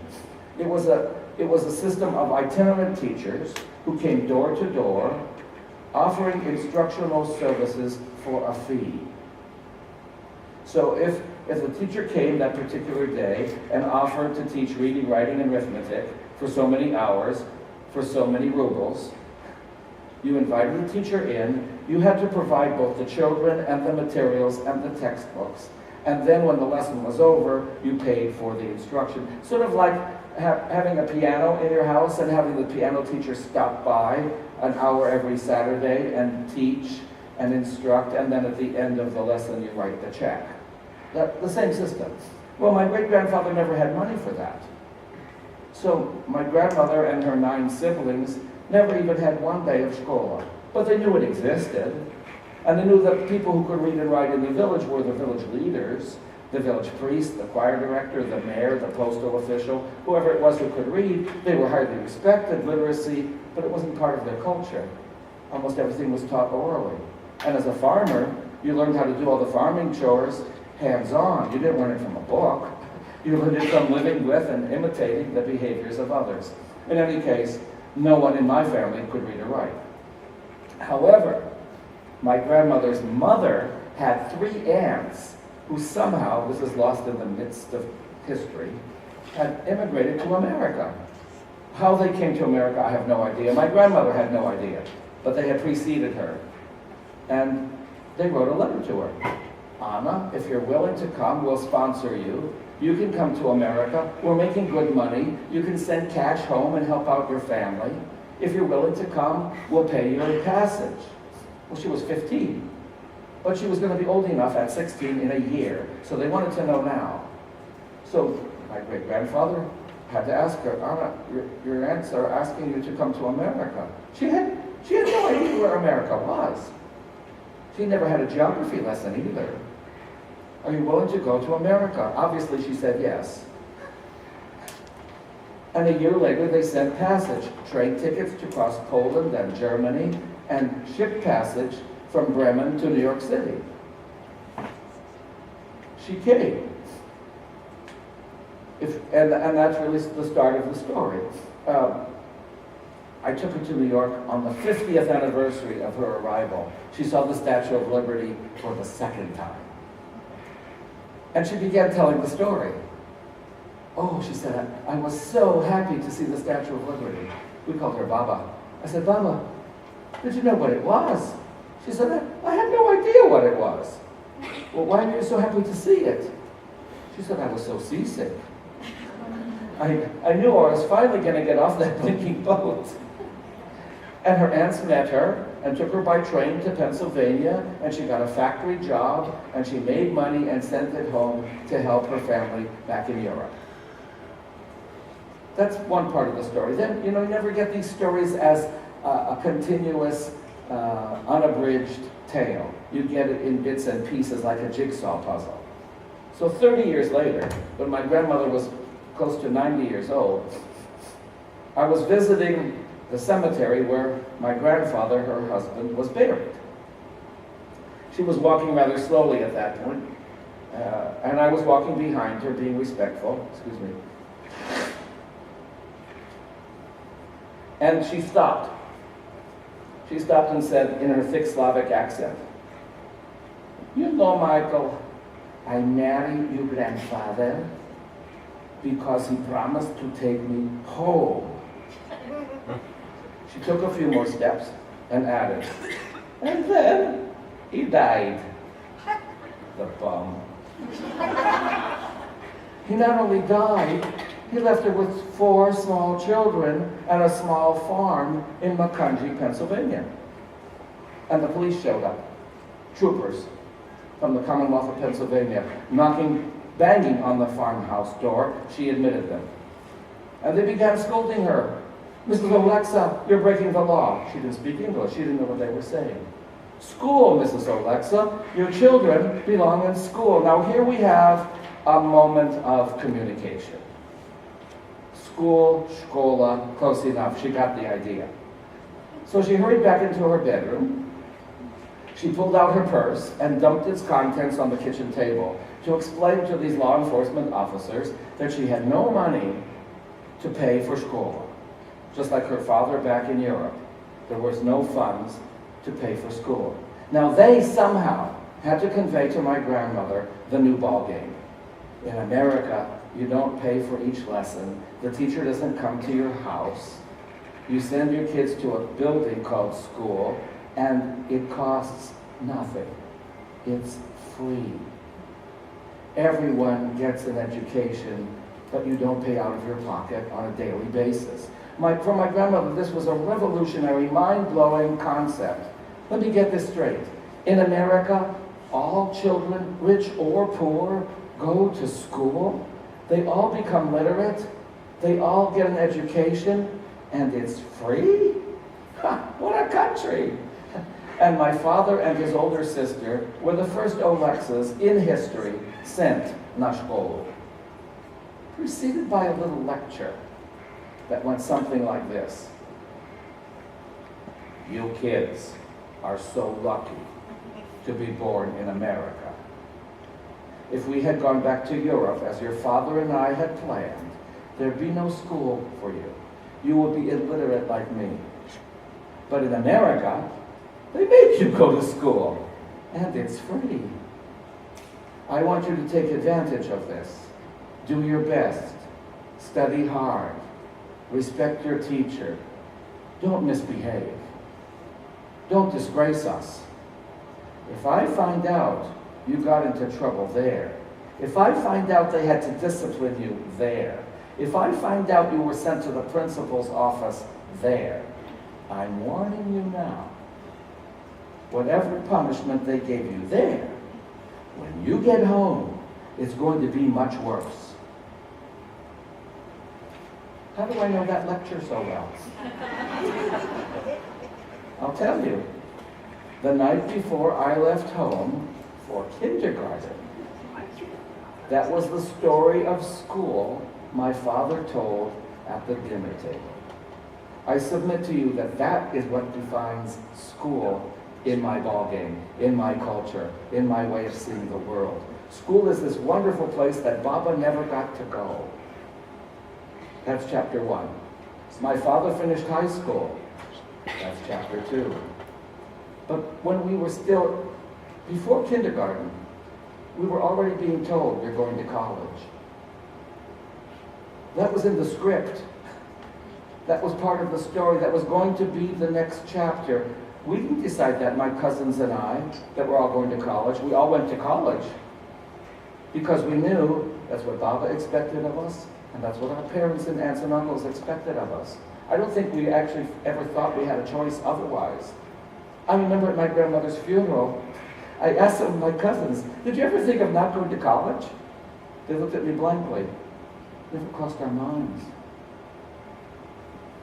Not because she was a tyrant, just the opposite. She was a kind and wonderful grandmother. But we knew how disappointed she would have been if we hadn't gone to college. So my grandmother produced 13 college graduates in the next generation, while she herself never went to school.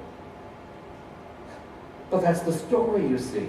School is this wonderful place where anything is possible. And I remember she lived to see all 13 of her grandchildren finish college. But my graduation came a little bit later. I was already living in Alaska. I had written my first book about 1984, sometime back then. And my sister had a copy of it on her coffee table. And my grandmother and I were visiting, catching up and asking. I was always asking her questions about what it was like growing up where she was from. And she was always asking me questions about Alaska today. And over again she would say about Alaska, just like Europe, just like when I was a kid. Because in a certain sense, rural places are the same no matter where you go. Anyway, we were chatting like that, and she stopped. And she looked over at the coffee table. And without saying anything further, she picked up my book. Now, she still couldn't read. She looked at the book, she looked at the cover, she looked at the back, she looked at the front. She said nothing. She put the book back without opening it. And then, pensively, she turned to me and said, almost as if it were an accusation, "You wrote that." I said, "Yeah, Baba, I wrote that book." There was another long silence. She shook her head and then finally said, "God bless you." That was my PhD. Because she never went home. She made our life possible. That's a typical immigrant story. Now there's the indigenous story. The indigenous story of school. My wife's story. Her village story. Our village story. About 100 years ago, the federal government, having acquired Alaska from Russia, we mentioned that earlier, it's the 150th anniversary of the transfer of Alaska to American rule. The Russians did not, by the way, did not sell real estate. The treaty specifically says the land belongs to the native people who use and occupy it. So whenever you read in a history book, it was so many cents an acre, it wasn't, because the land was not part of the transaction. The Russians were selling sovereignty. The Russian flag is going to come down, the American flag is going to go up. The president will be the head of state, not the Tsar of Russia. They'll start using dollars instead of rubles. All those things were going to change. But the ownership of the land was not part of the treaty. Russians were transferring sovereignty of Alaska from Russian Tsar to the American president. And by the way, it's 150 years ago this October. The ceremony was an absolute disaster. They try to reenact it every year in Sitka, where it originally occurred. But they decided to make the ceremony very, very simple. They said each side will make one-sentence speeches. The Russian governor was going to say, on behalf of His Imperial Majesty, Alexander II, Tsar of all the Russias, I hereby transfer our American colonies to the government of the United States. And the American naval captain aboard the ship was supposed to step forward and say, on behalf of the President and Congress of the United States, I hereby receive your colonies, and so forth. One sentence each. But then they wanted to have a cannon salute. The Russians had some cannon on the beach. The American cannon were out on the ship.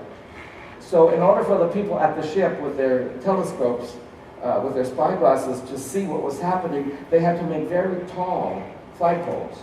So the flagpoles were 60 or 70 feet high, Sitka spruce trees. And the Russian flag was already flying on the top of the first. And the American flag was going to be raised on the second. And the one would be lowered as the other one was raised, and a 21-gun salute. The Russian cannon, the American cannon, the Russian, the American. So it takes a while to do 42 cannon shots. That's why, again, they needed to have very tall flagpoles. Okay. So they made the two speeches. And then the cannon, the Russian cannon fired, and the American cannon. And then the Russian flag started to come down, but about 10 feet from the top, still at least 50 feet off the ground. The Russian flag got wrapped around the tree. And when they pulled on it, it started to tear. Now, it was too late to stop the cannon salute. The American flag was going up, but the Russian flag was stuck. So some naval personnel decided to shimmy up the pole and untangle it. But they got about halfway up and ran out of steam. There was still no way to stop the cannon salute, but now we've got 3 sailors stuck on the pole. Finally, they hoisted a Tlingit Indian up with other ropes to the top of the pole. He pulled out his knife and began to cut the Russian flag free. The people on the ground were yelling up to him, "Bring it down with you, bring it down," but he couldn't hear, the wind was too strong. He dropped the Russian flag. It fell like a parachute down to the ground and fell over the fixed bayonets of the honor guard. The Russian governor's wife fainted, and that's how Alaska became American territory. And then, you see, the policy of education changed radically. In the Russian period, it was forbidden for Russian citizens to settle permanently in Alaska. It was not Jamestown or Plymouth Rock. You could come and work for the company for a contract for a certain number of years, but when your contract expired, you legally had to go back to Russia. And most of the so-called Russians who came to Alaska were native people from Siberia and Kamchatka. They weren't Europeans, blonde, blue-eyed, European, Scandinavian types. They were native people from Siberia, who we call Russians because they were citizens of the Russian Empire. Consequently, the schools in the Russian period were done in the native languages and in Russian. They were bilingual. Each native tribe had their own alphabet and their own books translated by the missionaries, the priests who had come from Russia. So the schools were multicultural and multilingual, and the native people were being trained to run everything because the Russians weren't coming. If you're going to have a school, it had to be run by native people. If you're going to have a church, it had to be done by native people. If you're going to publish books, it had to be done by the native people. And then everything was sold to the United States. So we need to look at the American story briefly. And then we'll take a break. I'm pretty sure it's time for that pretty quickly. The American story, our culture not in every facet, our culture when it comes to the issues we're discussing today, cross-cultural, interracial contacts and relationships. It's not a happy story to start with. But we should remember, as I said earlier, all the tribes in Alaska call themselves the human beings, or in my wife's case, the real people. If you met someone from another tribe and they spoke an unintelligible language, that indicated that they weren't really a human being. What do you do with a creature that looks human but clearly isn't? Kill it.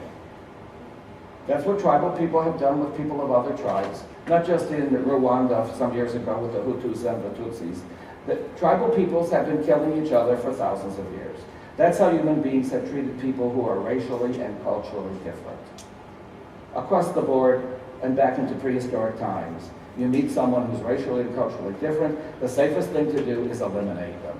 The next best thing is to take them prisoner and put them to work. They seem to be capable of taking orders and doing the labor you don't want to do. It's the origin of human slavery. You don't enslave human beings, you enslave humanoids. Creatures that look like human but really aren't. And that's the basis of human slavery around the world. You treat these people who look human but really aren't, and you don't have to treat them, give them equal rights, because they're not really human anyway. Now all of this is ancient history, but that's how our history starts in the first chapters of American history as well. The only good Indian is a dead one. That has a long history to it. And right up until the outbreak of the American Civil War, Southern universities were dedicated to proving the inherent genetic inferiority of Africans, because that justifies slavery. You're almost doing them a favor by bringing them over here and letting them pick your cotton for you. You see, these are the theories that they're outmoded theories, and we're glad they're outmoded, but this is the way people thought. This is the beam of light people were in. They had no other choice but to think this way, because everyone they knew thought this way. So we have, from 1500, just rounding things off, from 1500 to about 1800, interracial, intercultural relationships were characterized by extermination. And literally, millions of Native Americans died. It's a chapter we won't emphasize. We're not real proud of it.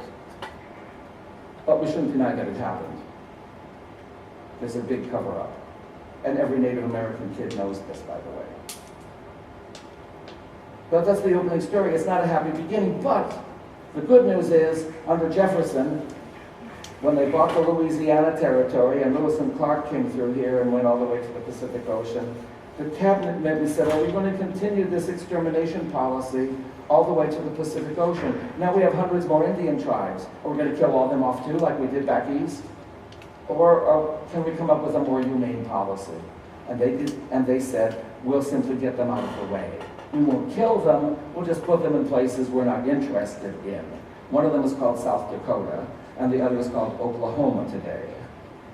And Indian people, Native Americans were moved there to get them out of the way. But at least it's a step forward. Removal is better than extermination. So for about 80 years or so, well, maybe more like 70, until 1870, removal became policy. The government made treaties with the Native Americans and moved them to places we weren't interested in. And then came the American Civil War. 680,000 men died, at least double of that ended the war permanently disabled. 1.5 million men, able-bodied men, are not able-bodied. They're either dead or seriously disabled by 1865. And it's the Industrial Revolution. It's time to dig up that iron ore. It's time to pull up that coal. It's time to manufacture that steel. It's time to build that railroad across the continent. And we don't have the manpower. Now, where are we going to get the manpower? Statue of Liberty. Give me your tired, your poor, your huddled masses yearning to breathe free. 18 million immigrants came in the next 50 years, between 1865 and the beginning of the First World War, 1914. 18 million. The country only had 35 million. So this is 50% again, as many people coming into the United States. And they weren't like the Pilgrims who had come on the Mayflower. The people who came after the Civil War were Scandinavian and German. They were Southern and Eastern European. They weren't like the Mayflower Pilgrims who were white Anglo-Saxon, Protestant, and male. Those Mediterranean types looked a little bit too brown to be considered white Anglo. Almost none of them spoke English. Anglo-Saxon. Saxony is in Germany. These people did nothing on time. Anglo-Saxon, Protestant, very few of them were Protestant Christians, and only half of them could have been men. So we have this huge influx of people who are not like us meaning the people who are already here. What have we done? The country had a migraine. For 20, 30 years, state by state, people couldn't figure out what to do. These people are racially and culturally different, and they're breeding. They're having bigger families. People were doing the demographic mathematics and saying, in 50 years, there's going to be more of them than us. And the them they called, by the way, barbarians. They weren't like us. What have we done? And they're in our cities. They're not out on the frontier in the reservations. They're breeding in Chicago and Philadelphia and Minneapolis. And sooner, we're going to lose control here, folks. We've opened this Pandora's box and there's no way to shut it. That's the anxiety in the 1880s, 1890s. And they had a stroke of genius on how to solve this problem with people who are racially and culturally different. They decided to assimilate them. And from 1870 to 1970, assimilation was the policy.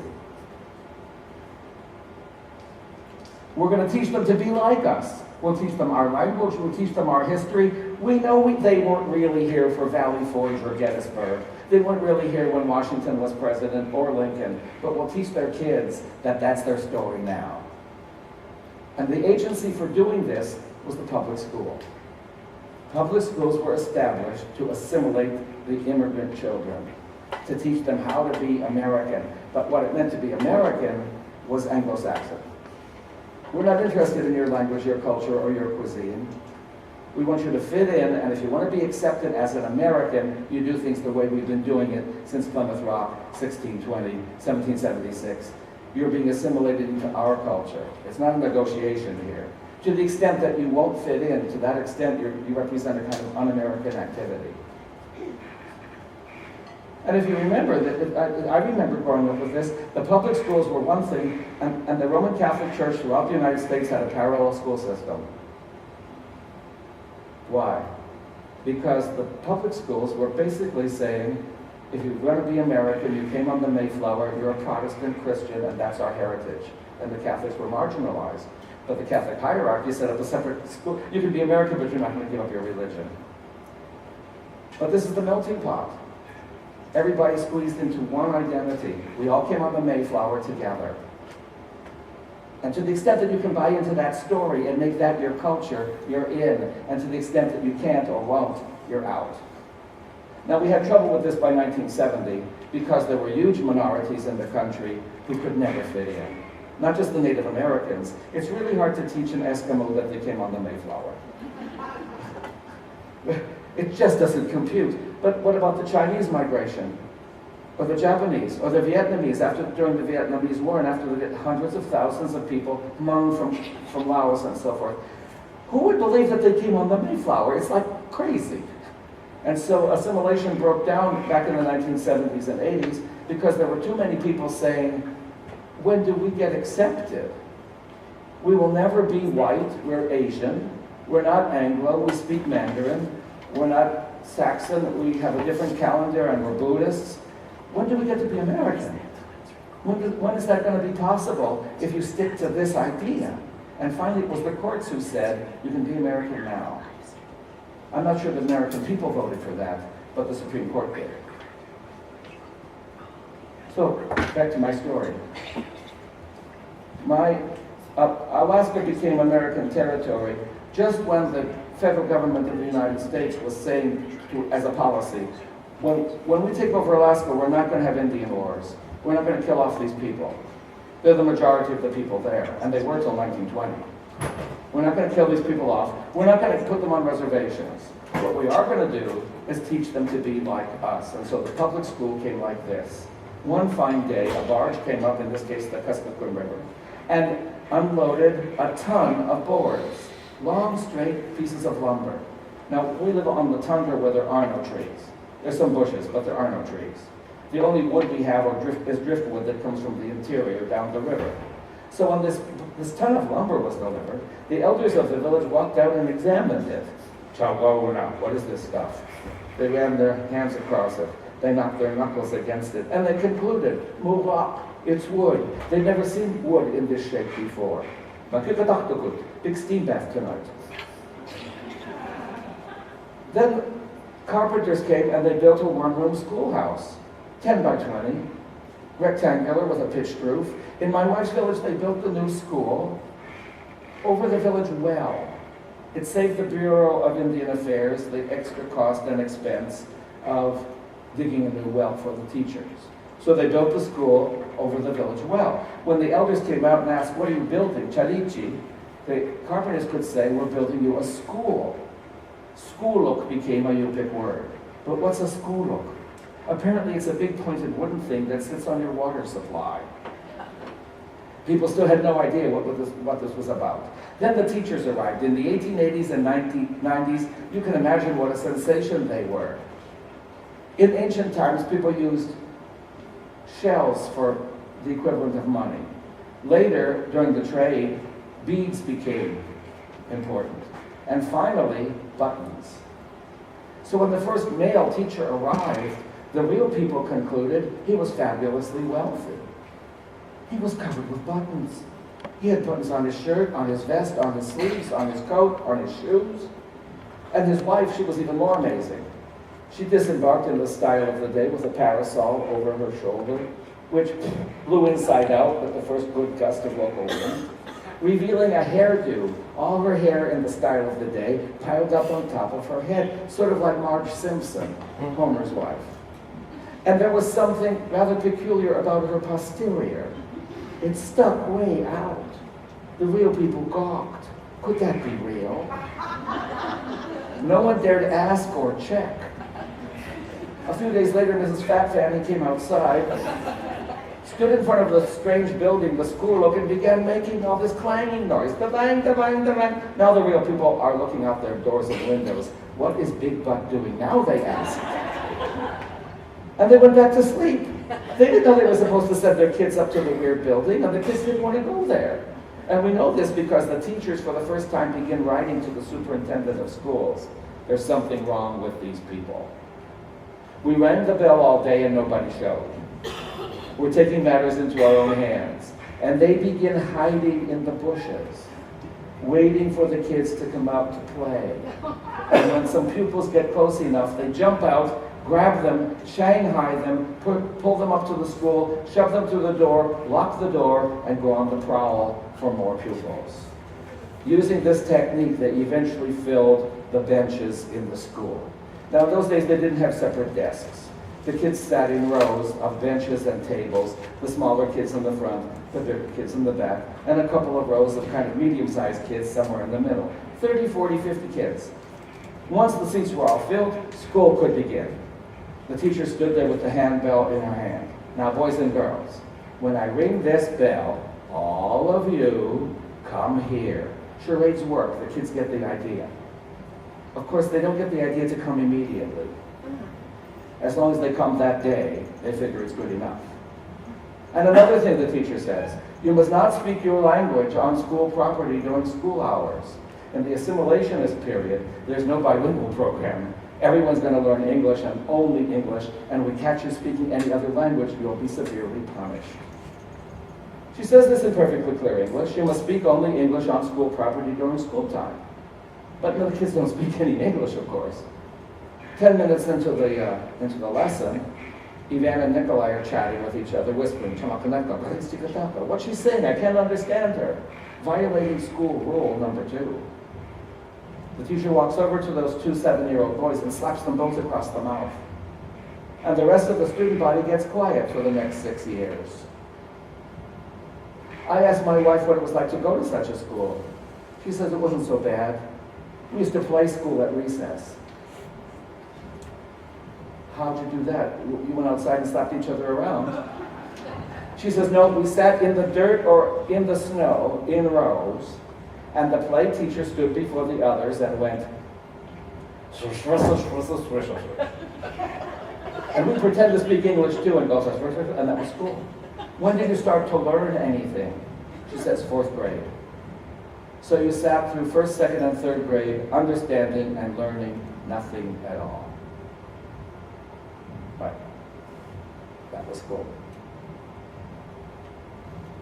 And that was school for 100 years. And then we blame them for not measuring up to the same educational standards as kids who were born speaking English in suburban America.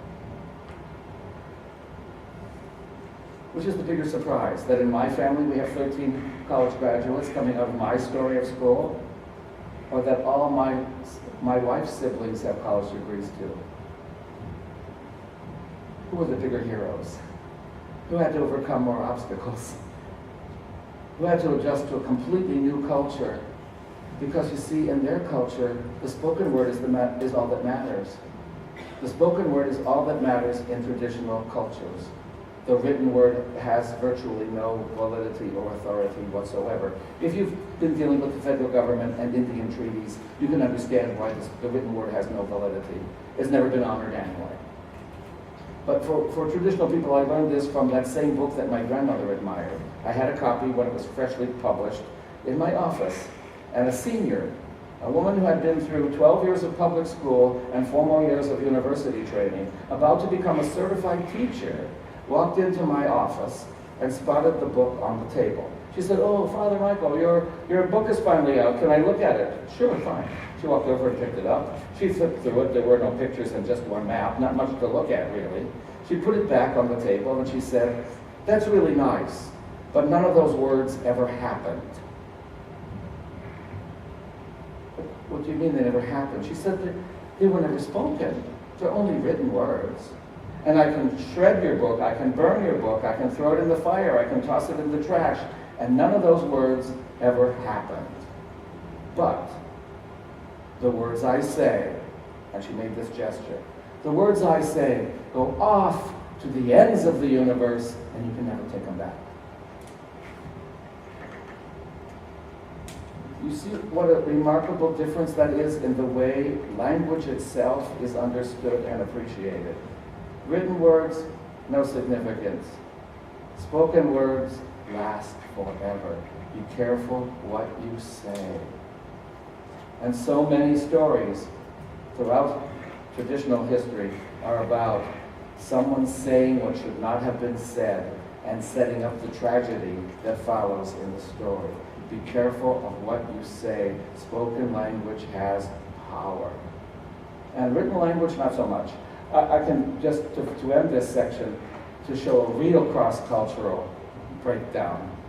I was involved in this horror story of a U.S. federal postal inspector flying into rural Alaskan villages, almost all of them with women, with female postmistresses, women running the post office. They usually did in any case. There were very few men who could stay home every day of the year to open the post office. They went to go out hunting, fishing, and leave the village and such. It was the women who could stay home and hold down those permanent kind of office jobs. So this man would fly in from out of state, I don't remember from where. Obviously, with his own plane meant he had a lot of wealth and power behind him. He had a badge and a gun. He's a postal inspector.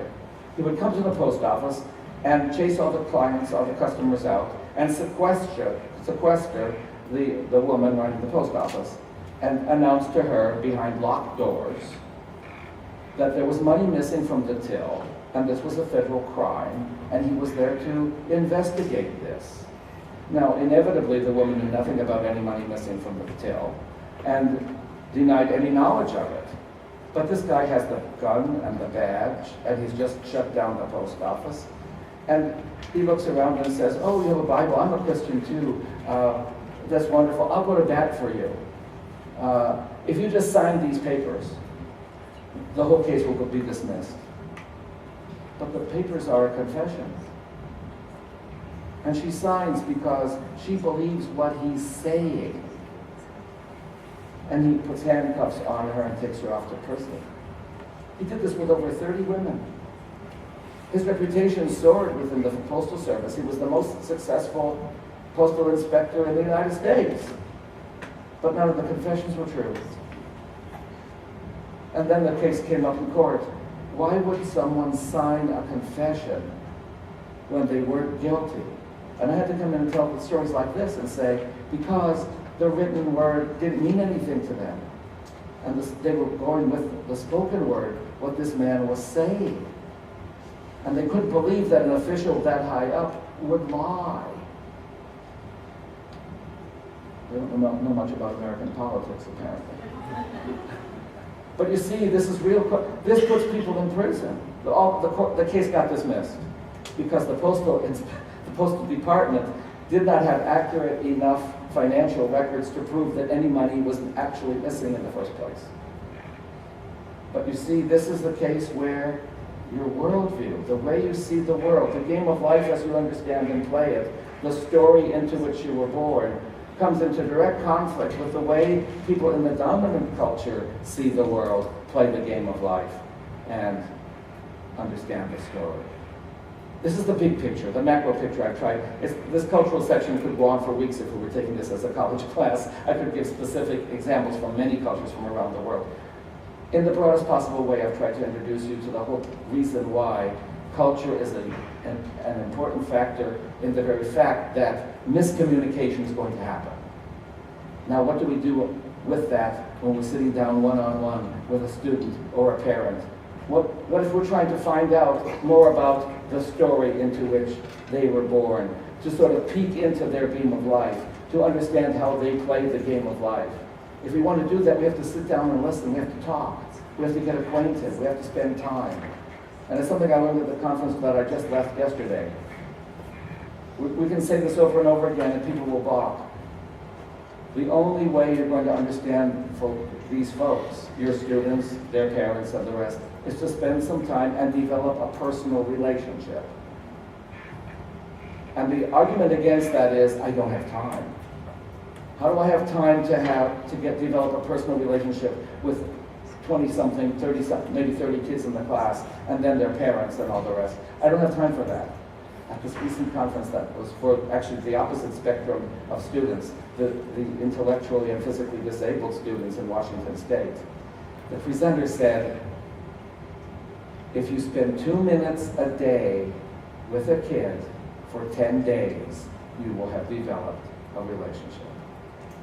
Take the most difficult kids in your class and take them aside for 2 minutes a day for 10 days, and the relationship will be there. It doesn't take that long. And this was I thought, horrifying evidence of this. They said, we learned this from the people who negotiate with hostage takers, because they estimate you have 30 minutes to enter into a trusting relationship with that person. That person who's holding other people hostage is either very depressed or very violent. He's either homicidal or suicidal. If you get this wrong, someone's going to die. And you have 30 minutes to do it. And obviously you don't agree with this person's point of view. You're not a member of that culture, but you can develop a trusting relationship, because if you don't, a tragedy will ensue. 30 minutes. It's not that time consuming to establish yourself as someone the other person can trust and confide in. In fact, if you don't do it, when it comes to the hostage takers, it's going to be a tragedy. So you learn to do this. But developing these relationships, and what we're going to talk about after the break, is precisely what to be aware of. It's not a recipe. There are no recipes. Human beings live in such a continuum. There's no special recipe way of dealing with anybody. It's not a recipe kind of thing. But there are things we can talk about that we can be aware of to at least do it better. That much we can expect. We'll never get it right. Remember, we started with that concept. We'll never have perfect communication. We'll never have total congruence. The best we can hope for is something like this, but this is still better than this, and better than that. We can do better with this, and that's what we'll work on after our break. So enjoy the break. I know I will. And we'll be back in 10 German minutes? 10 German minutes, okay.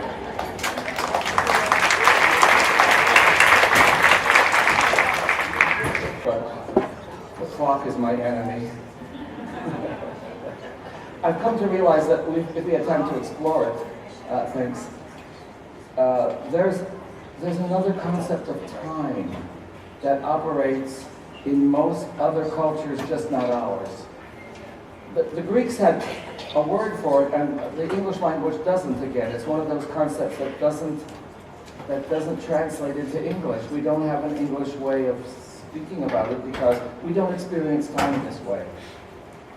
But I think I'm going to digress just a bit before we go into the icebergs. Go back to my my universe here. Because traditionally people built their houses this way. We don't build houses like this anymore. But the mentality, the way of seeing, and the way of behaving has survived even though the house no longer has this structure. So, to introduce this concept, the Greeks have the concept, we have it in English, chronos. Chronological time is hourglass time, clock time. It just goes on draining like the sand in an egg timer. It doesn't stop, it keeps draining, and that's chronos. And that's the Greek word for that kind of time. But the kind of time I'm going to introduce you to is called kairos. It's a different kind of time. And I have to use the Greek words because English doesn't have this concept, but traditional cultures do. To explain it, I have to tell a story. My wife and I have 4 kids. During her first pregnancy, some 40 years ago, she was doing this, but I didn't catch on. My wife is not a morning person. She usually stays up late and gets up late. I'm the early to bed and early to rise guy, so I get the kids off to school. Once the house is quieted down, I make breakfast and wake her up. That was our morning routine for all the years that we had children still going to school, which was a pretty long time.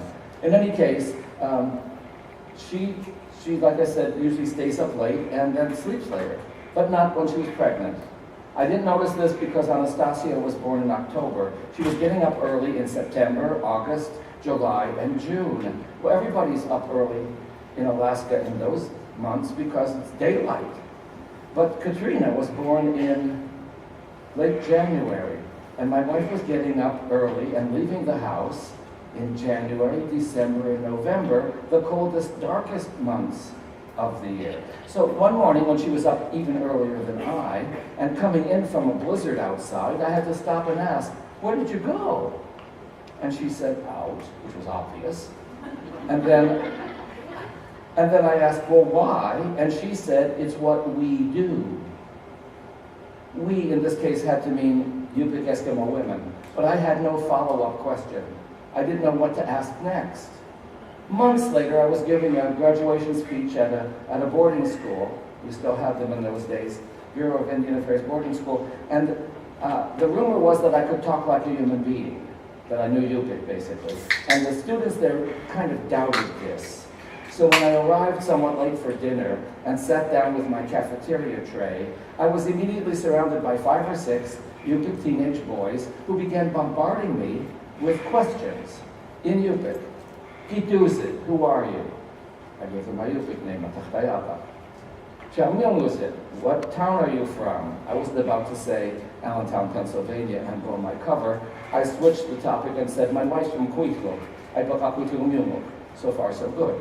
And then they asked me, Nakinanfuzit, from where did you exit? It was a question that didn't make literal sense to me. But the last thing I had come out of was the dorm, so I said, from the dorm, Inakuvikuma. And they looked at me somewhat perplexed and shook their heads. I asked them to repeat the question. They said it slower and louder. It's a universal human response. Nakin Anfuzit. The airplane was the last thing I exited before that, so I said, from the airplane. No, they shook their heads again. Finally, I surrendered. I can't understand what you're saying. And they translated to English. Where were you born? What was that? Well, to come out and to be born. In this region, they're the same word. Okay, it triggered an association with my wife getting up and leaving the house. So I went back to my wife. I said, I know we discussed this before, honey, but I didn't know what questions to ask. When you're expecting and you get up early and you dress and wash and leave the house early in the morning, is there something important about what you do when you go out? Or is there something important about how you go out? And she looks at me like, duh, doesn't everybody know this? She's in her beam of light. For her, it's obvious. For me, I'm looking at the beam of light. It doesn't make any sense to me at all. And she says, well, of course. An expectant mother gets up early, washes, dresses, and leaves the house, passing through the doorway, deliberately and consciously, head first without stopping in the passage. Head first without stopping. Head first without stopping. What's she doing for 9 months, ladies? Baby, this is how to be born, please. Head first without stopping. This is what we're doing. I'm showing you how to do it. Follow my example. Now, I bring this up because it introduces this other concept of time. I'll go over here. This is not a behavior my wife invented. It's one that she was taught. And she was taught by her mother, and her mother was taught by her mother, and her mother was taught by her mother. So we can envision that the first mother taught this to the first daughter. This is the timeline. And the second daughter taught it to the third, and the third to the fourth, and the fourth. Now we're up to the 7,000th mother, and we're all doing the same thing as the first mother taught us. The moment that the expected mother gets up, leaves the house, and passes through the doorway head first is a moment of kairos, meaningful time. Time in this culture is not divided as in ours between work and play, work time and free time, labor and leisure. It's divided between meaningful activity and meaningless activity. And you structure your whole life in terms of what is meaningful and what is not. If it's meaningful, it has a pattern, and you're doing it the way we've always done it. And you do it the way the human beings have always done it. And by doing things the way we have always done it, in the meaningful way, you become human. You can go off and do it some other way, but first of all, it probably won't work. And secondly, you break the chain. By going out the door head first without stopping, my wife puts herself in solidarity with all her ancestors. She also puts herself in solidarity with all the contemporary mothers-to-be who are getting up early that morning and leaving the house and doing exactly the same thing as she. So it's creating a relationship in a sort of cosmic sense across the boundaries of time and space. And that makes it a meaningful activity. That's the way you get out of bed. That's the way you skin the moose. That's the way you cook the beaver. There are these things that we do. It's the way you take out the garbage, as happened with the muskrat bones. When you behave in the meaningful way, what you're entering into meaningful time, kairos, and not living according to meaningless time, chronos. Because of this, people tend to prolong meaningful time for as long as they can. Prayer is meaningful time. Church services last deliberately longer than they should. It should be over by now. If we had the same service back in the city, it would have taken an hour, and people would be looking at their watches. You preach too long, Father. That never happens in the village. Take as long as you want. We want to, as it were, bask and prolong kairos as long as we can. To live meaningfully as opposed to meaninglessly. So it's a completely different way of experiencing the time of your life. And I'm convinced that especially Native Americans, Alaska Native people, experience the time of their life in terms of what the Greeks would have called kairos and chronos, rather than in terms of work and play. We say, we can get this job done quicker. Wouldn't that be good? We're assuming that the dichotomy is between work and play, so if we can get the job done quicker, we have more play time. Have you noticed that almost never happens? We were told when we got computers that things would go faster, assuming then that we would have more free time, and we all have less. But in any case, once you think of time in terms of meaningful and meaningless, it changes the whole concept of how you spend the time of your life. So that's one thing I wanted to introduce that we didn't have time for before. Another point, because I didn't quite finish it, we went through the history of intercultural relations in the United States, which starts off really bad. Enslavement and extermination, moving on to removal, which is a step forward, but not all that benign. I mean, that's the Cherokee Trail of Tears and all the relocation of the Native American tribes across the country. And then assimilation was a form of tyranny. Our culture's right, your culture's wrong. Our ball game is the only ball game worth playing. Your ball game is worth nothing at all. I mean, that was the message in the melting pot. And now we have moved to pluralism. We'll respect your culture and we want to know more about it, and we'll allow you to play your ball game. We want to hear the story into which you were born. We feel enriched by that. Okay, but our national motto is E pluribus unum, right? You get an instant unum if you kill everybody who's different off. That's the quickest, easiest, it's the fascist way of getting an unum, but you do get an instant one if everybody who's different gets exterminated. It lives up to our national motto, e pluribus unum, but it's not a very humane way of doing it. You can kick everybody out who's different. You get an unum that way too. But again, we find it no longer acceptable, ethically wrong. You get an unum by forcing everybody to play the same ball game, adopt the same story, see the world the same way. But it's not very democratic. It's still an authoritarian approach. Now, where do you get an unum if you're allowing everybody to be themselves? There's not an unum here, we got e pluribus pluribus, right? And I submit to you, as I was looking at the flag just now, that we still have to create a national unum of some kind, a unity, what holds us together as a country. If we're not going to have all the same language, which is pretty obvious not going to be, you can vote against it, people recently did, but the Hispanic population is still going to speak Spanish. Mama who doesn't speak English is going to speak Spanish to her kids. Those kids are going to grow up speaking Spanish as their first language.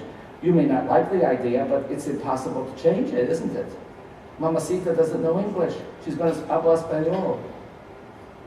And those kids are going to speak Spanish as their mother, literally their mother tongue. And we have to deal with that. So now we got e pluribus pluribus, many languages, many cultures. What holds us together? In the past, you got one by killing everybody off, kicking everybody out, or forcing everybody into the same mold. Now we have pluribus pluribus.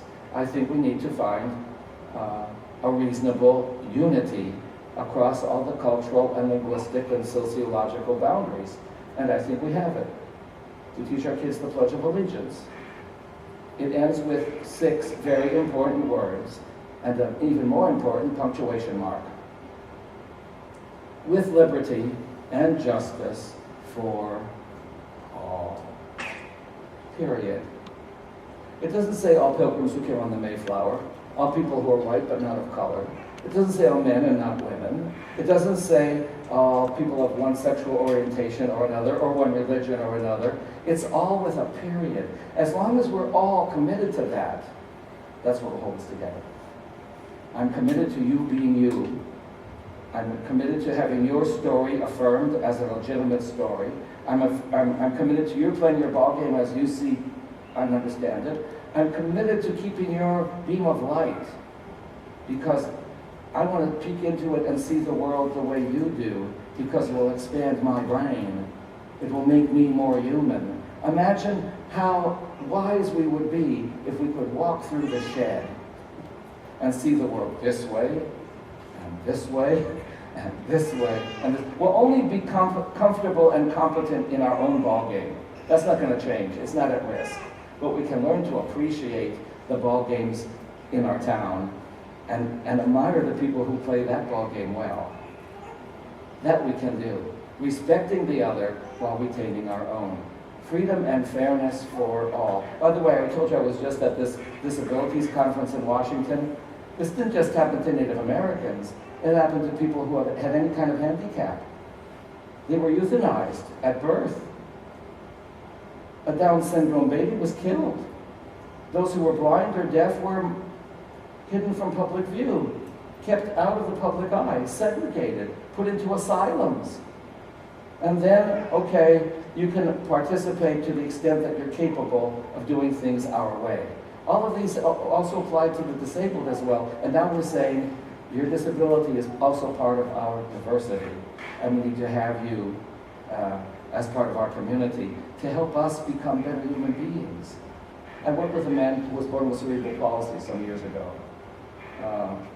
And he's fairly articulate. He used to be able to walk, now he's confined to a wheelchair.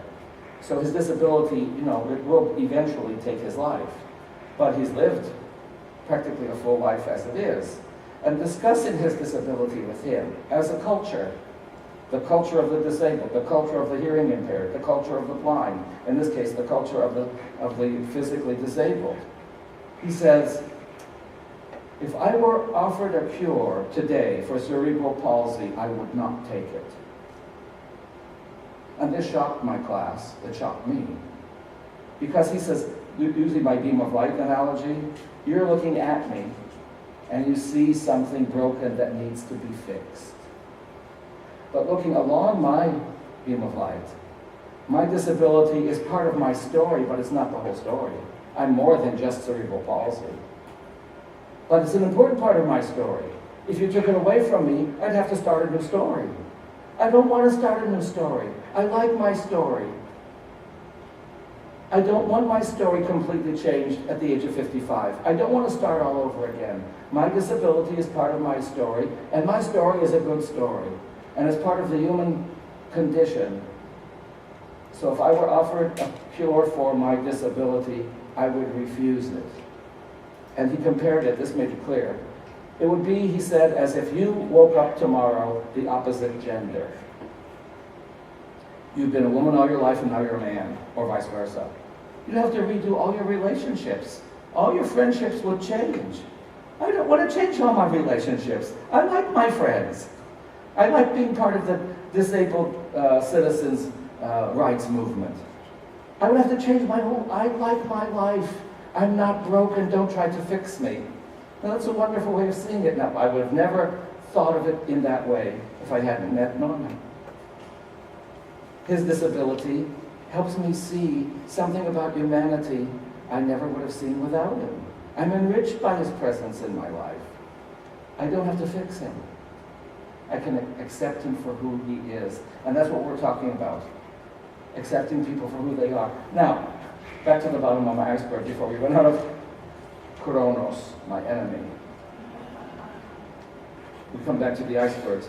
The first thing that research shows children learn in the first 3 months of life, the first thing they absorb that will affect their communication style the rest of their life is a tempo. We all have a built-in metronome. And that built-in metronome is probably ticking fairly fast if you're from a big city. If you're from New York, probably even from Minneapolis, but certainly from Philadelphia, Boston, or Seattle, you have a metronome setting that's about like this. This is about how fast people talk. And when they walk, that's about how fast people walk. And you go to Manhattan, and there's 9 million people walking down Broadway, and that's the pace of the city. It's the internal tempo that's been set in infancy. Now, how does that affect communication? A lot. Because the universal rule is, you wait one tick on your ticker for an answer. Having a conversation is like pitching a ball back and forth. I talk, you talk, I talk, you talk, I talk, you talk. In a New York conversation, there's virtually no silence whatsoever. It's continuous flow of words. The other extreme might be the rural South. I have an aunt. My aunt walks. My aunt talks. God forbid my aunt go to New York for a walk. Y'all know what's going to happen to that Southern lady. Trampled to death by those Yankees. I'm told that sermons in the South are longer because God is a 3-syllable word. In any case, in my aunt's house, I talk, y'all talk. Y'all talk, I talk. There's some silence there that says, I'm finished, it's your turn. You're finished, it's my turn. This is almost imperceivable, we don't consciously think of it. But it's like pitching a ball back and forth with your kid. We all take turns. But how fast is the ball going? And if you have a slightly slower metronome setting, and you're in a meeting where the leaders all have a very fast one, you probably will have a hard time getting a word in edgewise. And that sends a message. Not by what you said, but about how fast or slow you're saying it. The faster talker will come across, at least give the impression of being fast-talking, arrogant, pushy, and domineering. The slower talker may send a message too by being slower. It might indicate to the others that they have no interest in the conversation. They're kind of bored with the whole thing. They have nothing important to say. They're passive aggressive, they disagree, but they're not going to say anything. Or they're stupid, they can't keep up with the conversation and don't know what it's about. None of these things could be true, possibly. But we miscommunicate based on how fast or slow we do things, especially how fast or slow we talk. Children in the classroom can be brilliant and slow, which in our culture seems like a contradiction. The fast talker is the one on top of things and eager to participate with his hand up immediately and with the right answers. That kid does not get remedial attention. But the slower kid, who says little or nothing, who takes longer to do their homework, might need some remedial help. I had a kid, again in that same 4th grade class, who stayed after school almost every day. You know how in elementary school the teacher can say, well, that's enough of that, but you can do the problems on that page for homework, and I'll give you 10 minutes now to get started. Most of the kids can get all of them done in those 10 minutes. They don't have any math homework now. The same thing happens for history or spelling or any other topic. And most of the kids get most of the homework done before the end of the school day. This kid never got any of it done. He always had a little bit of everything and had to take all his books home pretty much every day. So I remember he just asked, can I just stay after school and get the rest of this done? Yeah, I have to be here too. You might as well just stay and finish up. So he developed the habit of staying after school. He went to Anchorage, went to the big city of ours for high school. He didn't take a full load of courses, of credits, so it took him 5 years to finish the 4-year program, but he did get his high school diploma. And then he went up to the University of Alaska Fairbanks. He changed majors twice, that kind of slowed him down, but in 6 years he did finish his baccalaureate degree. And then he went home. He went home to the village to fish with his dad. Fishing paid fairly well. In those days, the price of salmon was more or less fair, and people made thousands of dollars in the summer. He thought in a couple of summers he could pay off his student loans and resume. He wanted to get a master's degree in anthropology. That very first summer, a very fancy yacht from New York came sailing into our harbor. The Rockefeller brothers were sailing around the world. And they docked right next to this kid's fishing boat. So they got into a conversation. And he apparently had impressed these very wealthy New Yorkers. They said, well, what would you like to do? He said, well, I have to pay off my student loans. Yeah, well, after they're paid off, what would you do? I'll go back to college and get a master's degree in anthropology. They said, tell you what, you get accepted, we'll pay for it. Rather generous offer. Being no fool, he applied to Harvard. But Harvard doesn't have a master's degree. They go right on from baccalaureate to doctoral degrees. So he got accepted, and he called me up, Father, I got accepted to Harvard. I said, that's wonderful. Yeah, he said, I don't know if I'm going to go. What do you mean you're not going to go? It's all paid for. Yeah, he said, but it's 7 years in Boston. I don't know if I can do that. He went, and in only 9 years, he finished. I asked him when he finished, what kept you going?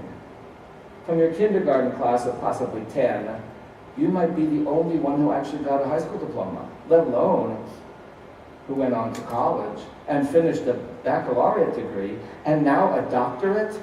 You're the first from the whole island in the last 100 years. I'm hoping to get a tip here on how to advise other students to keep going and persevere. We can get a few more doctoral degrees out of this, right? It won't work. I asked him, what kept you going? And he told me. He said, I had a lot of encouragement from parents and teachers and family, but do you remember when I used to stay after school and get my homework done? Yeah.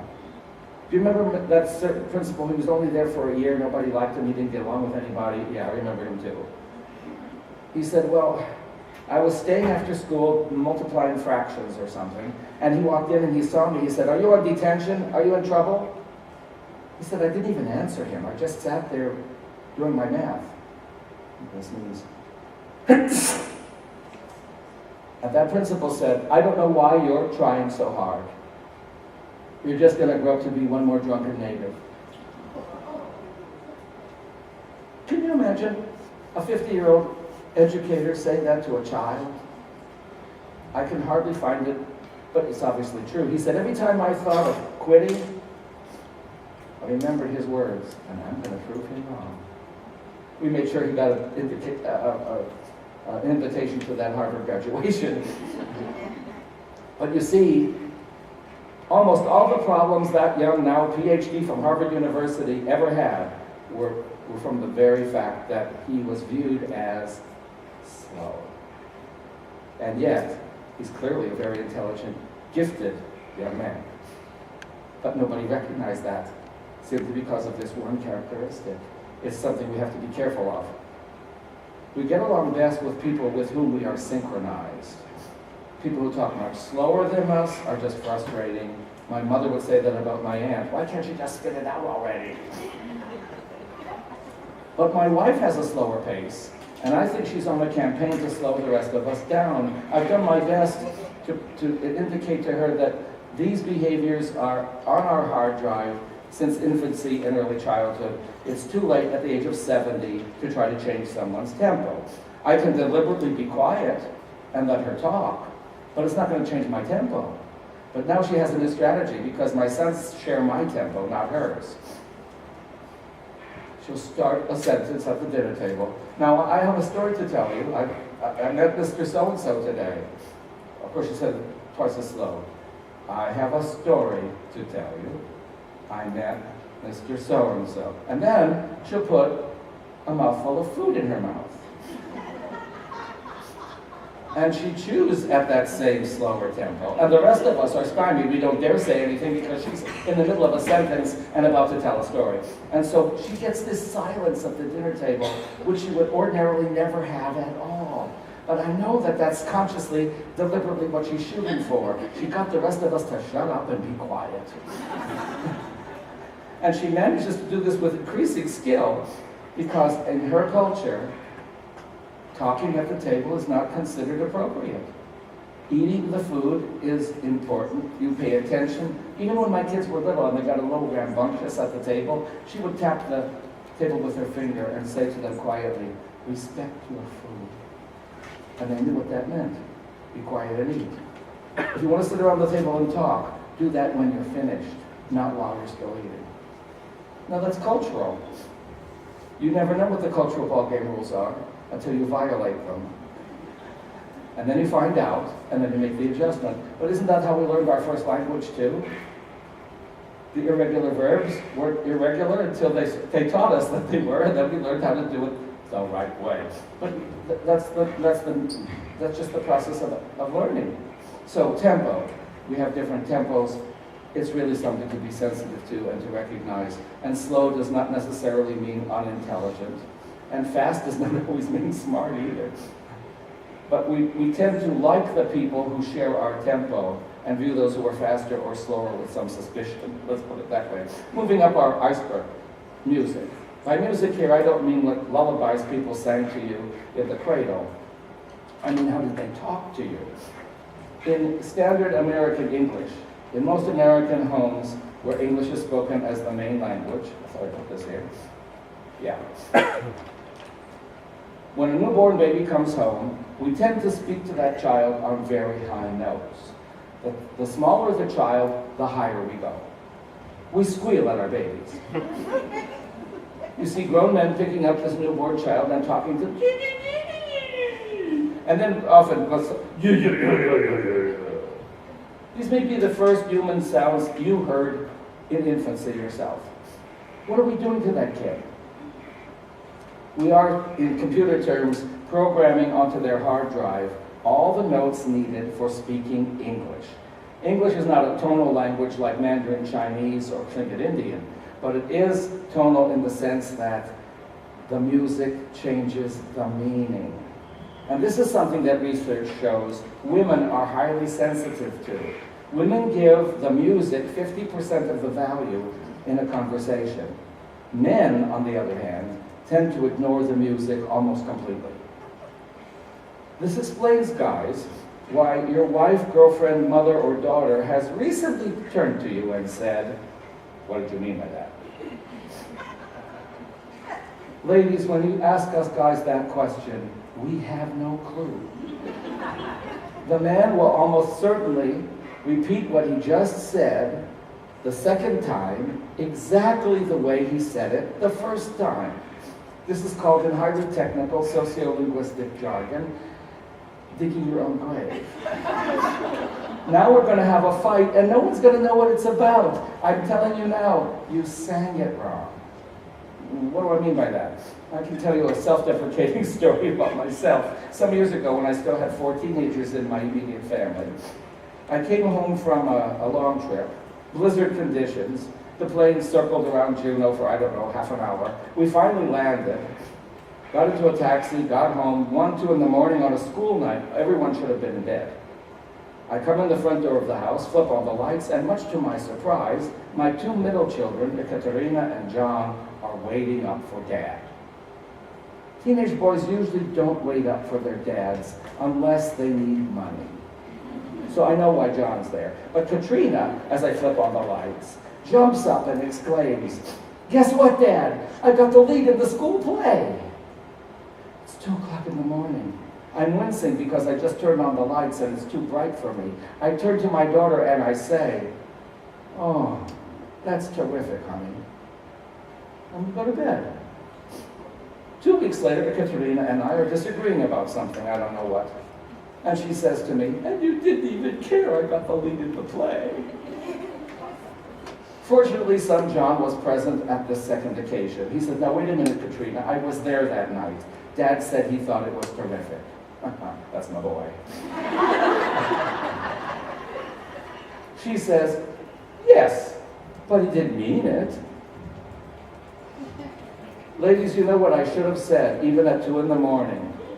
"Oh, that's terrific, honey." You sing it wrong, you send the wrong message. Now here's the problem cross-culturally. Not everybody squeals at their babies. In a typical Hispanic barrio, in an East Asian family, in a Native American home, babies are spoken to on these notes. Ta-ta-ta-ta-ta-ta-ta-ta-ta, like everybody else. There's no special baby music, no special squealing for infants. So, da-da-da-da-da-da, mom talks that way, dad talks that way, brothers and sisters, neighbors and friends, da-da-da-da-da-da-da-da. Not a lot of variation. Mama can go higher in case of emergency. When the baby gets too close to the railing or the fireplace, da-da-da-da-da-da, that's mama's danger note. But that doesn't come up very often. Ordinarily, the whole house, the whole village, the whole barrio, the whole neighborhood, da-da-da-da-da-da-da. Now remember, we get new teachers every couple of years. Miss Brown, the new kindergarten teacher from Alabama, is going to start school tomorrow, and the kids will come into her classroom, and how will she talk to them? It's predictable, isn't it? "Good morning, boys and girls." For children that young, we're still squealing a bit. It's that high sing-songy pitch that kindergarten teachers will greet little kids. It says, in her own culture, it says, "I think kids are cute. I like children. We're going to get along just fine. You have nothing to fear from me. I'm a nice lady. I'm just like your mom and dad because I'm talking to you just the way they did," right? Okay, but what if your parents didn't talk to you that way?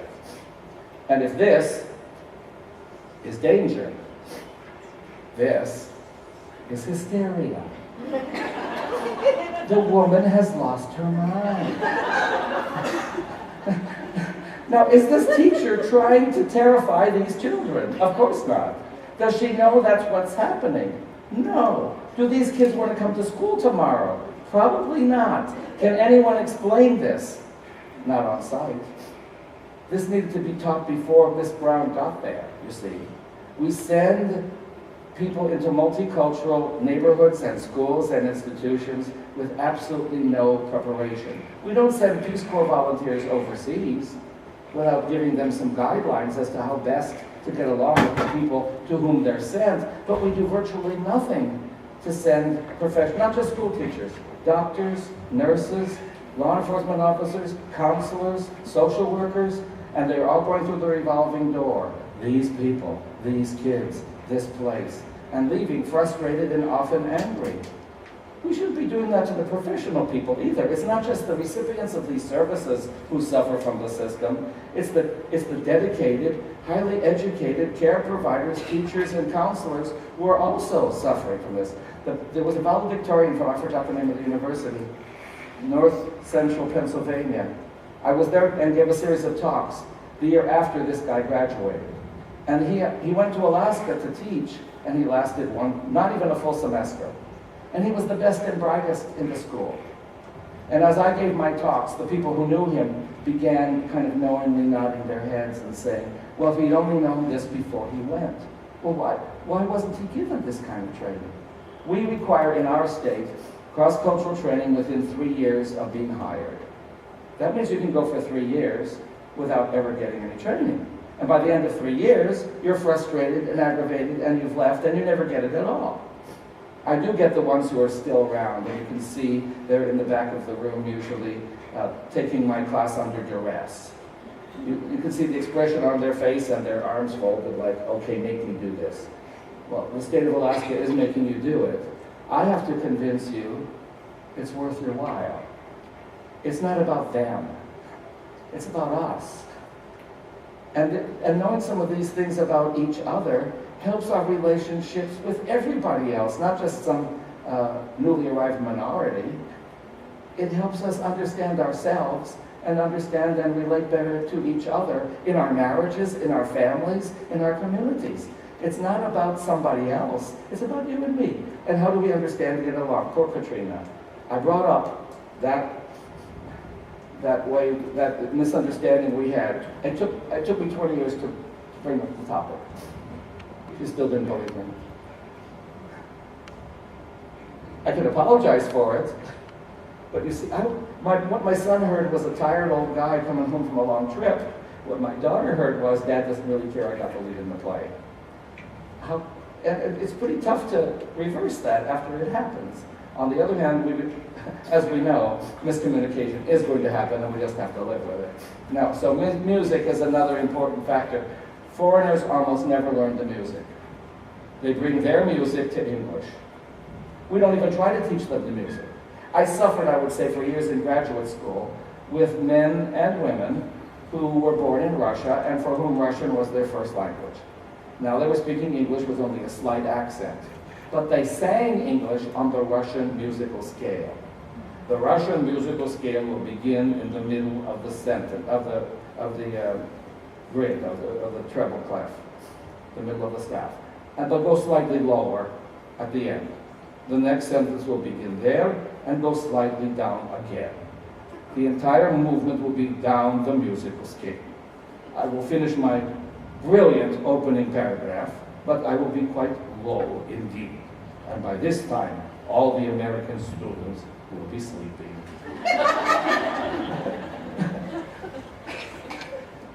Because our music goes up. If I want to keep people engaged and excited and thinking with enthusiasm about my topic, I have to go higher and higher and higher. Do you realize how high I just said realize? If I hadn't called it to your attention, you wouldn't notice. Because our tendency is to go up the musical scale in others. And then you have the guy, I should keep it on the page here. You have the guy who's going to answer all his questions this way, on these two notes. Because they're the only two notes he ever uses. His boss is going to say to him, how do you like your job? And this guy predictably is going to say, I really like my job. But the boss wanted to hear, I really like my job. Now you could voice coach this man to sing it on that higher pitch, but you would have very little success. Because if this is the way a woman talks. You see? You're basically asking him to talk like a woman. He's not going to do that. Psychologically, rationally, logically, he's not aware of that. But in fact, that's why it's going to be almost impossible. My nightmare class was a semester of vocal music with Japanese men. Because Japanese is spoken on one note. And they say that you can tell a foreigner who is learning Japanese by how much they modulate their voice up and down the musical scale. Their pronunciation and grammar can be perfect, but they still sound like a foreigner because they move their voice up and down the way a good Japanese speaker will remain monotone. Do, re, mi, fa, sol, la, ti, do.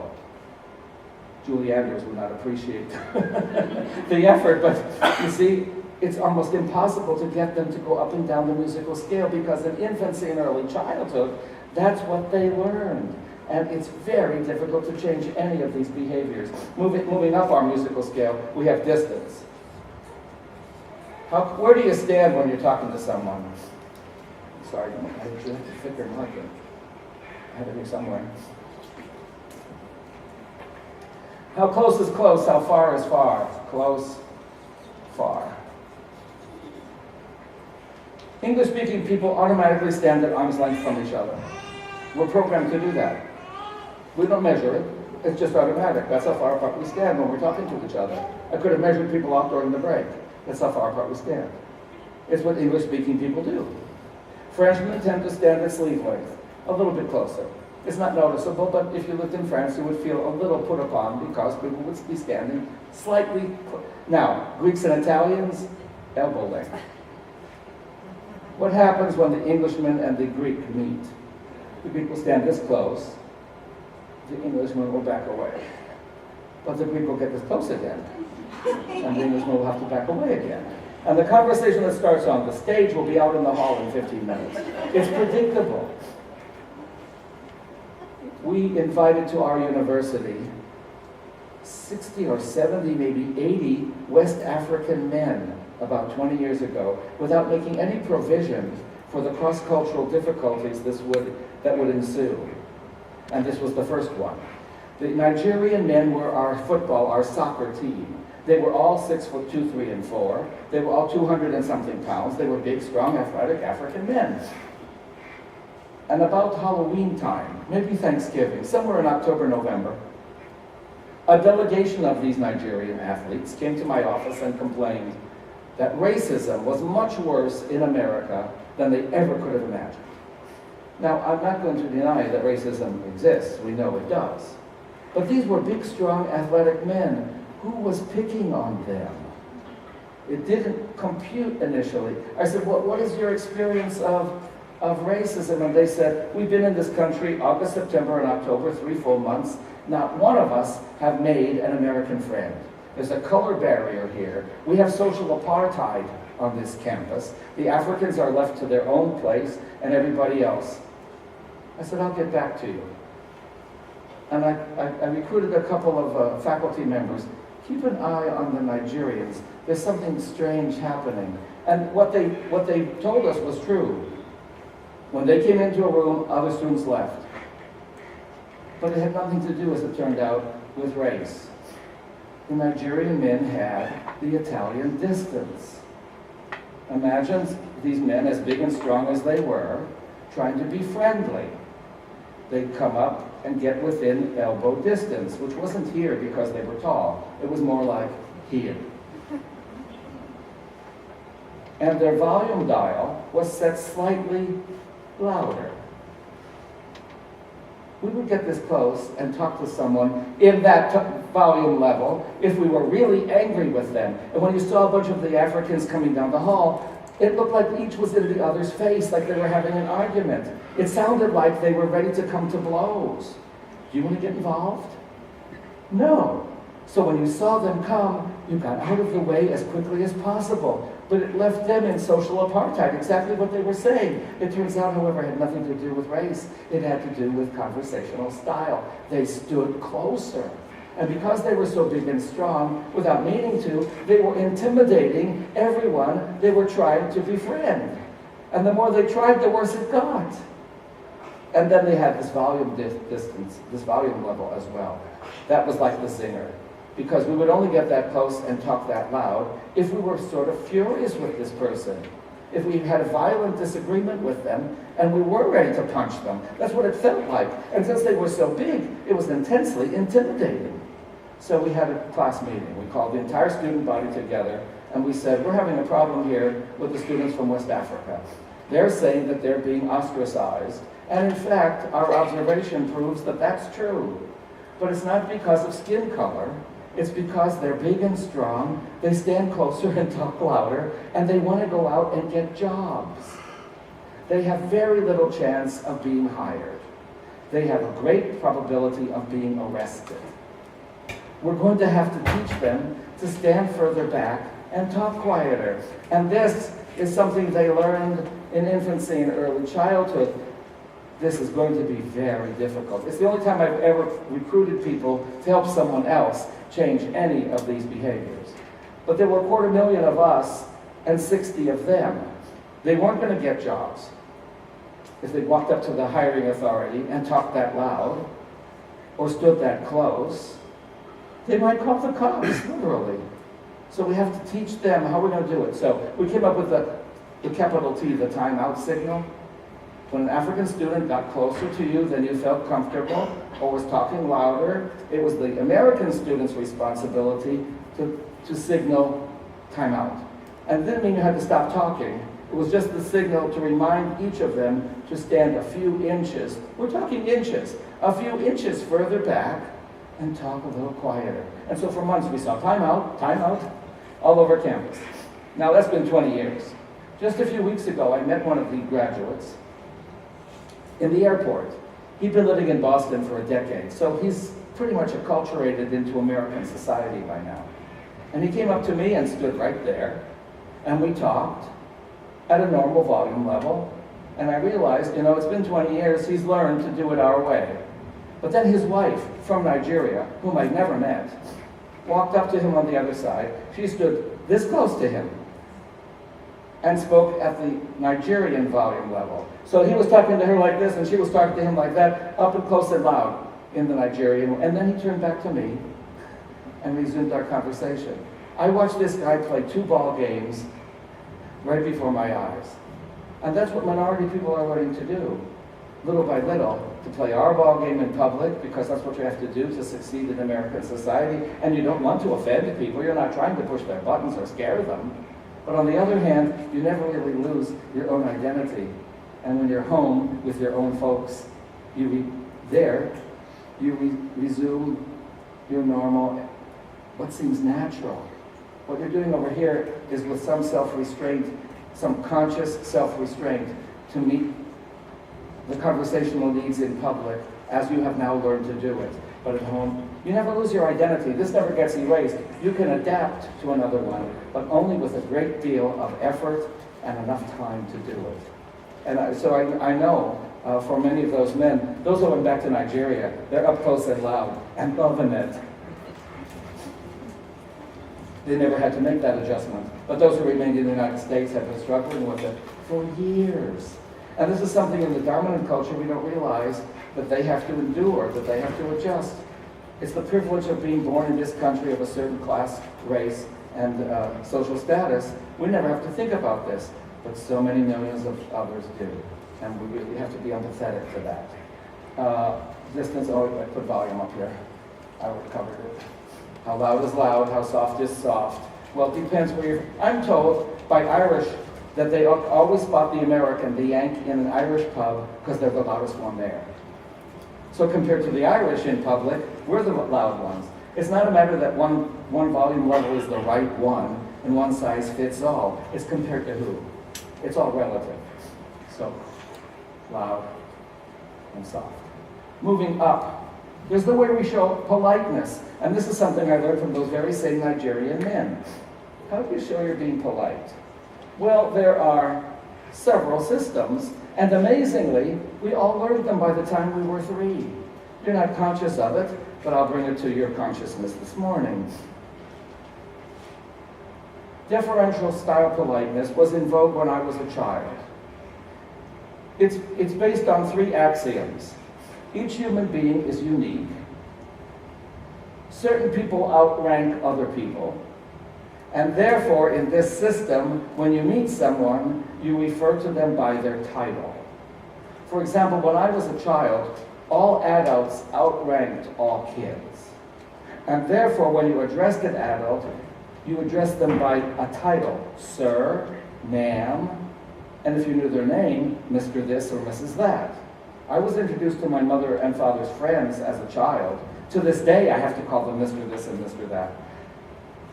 I'm closer to their age now. We're only maybe 10, 15 years apart. But they're still Mr. and Mrs. I don't feel good. It doesn't feel normal or right or polite for me to call them by their first names. I never have. That's my culture, maybe my hang-up. But deferential politeness was what we were taught as children, and in some parts of the United States it still is. It's still the main way of being polite in places like Great Britain. Excuse me, I'm going to sneeze again. Thank you. 2 British doctors get introduced. It's guaranteed they're going to use deference-style politeness. Dr. Daniel Jones, meet my good friend Dr. Jeremiah Crawford. They shake hands and say, pleased to meet you, Dr. Jones. Happy to meet you, Dr. Crawford. Perfectly polite. After you, no, please, after you. It's based on these 3 axioms. Each person needs to be treated as a unique personality who outranks you, and therefore you call them by their title. Notice that we switch to deference politeness when we are outranked. When the traffic cop pulls you over and you don't want the ticket, we switch to deference politeness and he becomes officer. We all know that when brought before a court, you address the judge by his title. Even if his brass plate on the bench says Harry Jones, you don't call him Harry. He becomes your honor, right?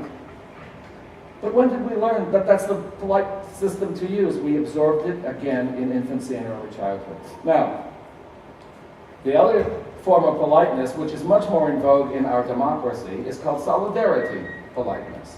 In solidarity politeness, we assume that we're basically the same and equal. That's a democratic thing to do.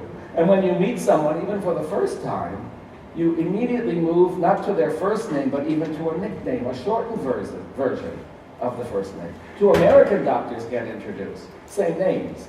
Dr. Daniel Jones, meet my good friend Dr. Jeremiah Crawford. They'll shake hands and say, predictably, glad to meet you, Dan, happy to meet you, Jerry. Perfectly polite, if you're using solidarity-style politeness. But what happens when you introduce the American to the Englishman? We're going to wind up with a case of tackle basketball here. 2 different systems in collision. Dr. Daniel Jones, meet my good friend Dr. Jeremiah Crawford. Pleased to meet you, Dr. Crawford. Glad to meet you, Dan. The American walks away. Dr. Crawford. How aloof, how cold, how unfriendly, how formal. And the Englishman walks away. You called me Dan. How rude, how presumptuous. One man's politeness is another man's rudeness. You've got to know which ball game you're playing. Dribble and dribble. And if you don't know, chances are you're going to have a miscommunication. But at least you'll know it was a miscommunication and the other guy wasn't trying to push your buttons. At least you'll know that. But these kind of miscommunications are inevitable. They will happen across cultural boundaries. And certain cultures, a teacher will always outrank. I had this problem with janitors in a particular high school once. I was called in to mediate a dispute between the janitors and the assistant principal of the building.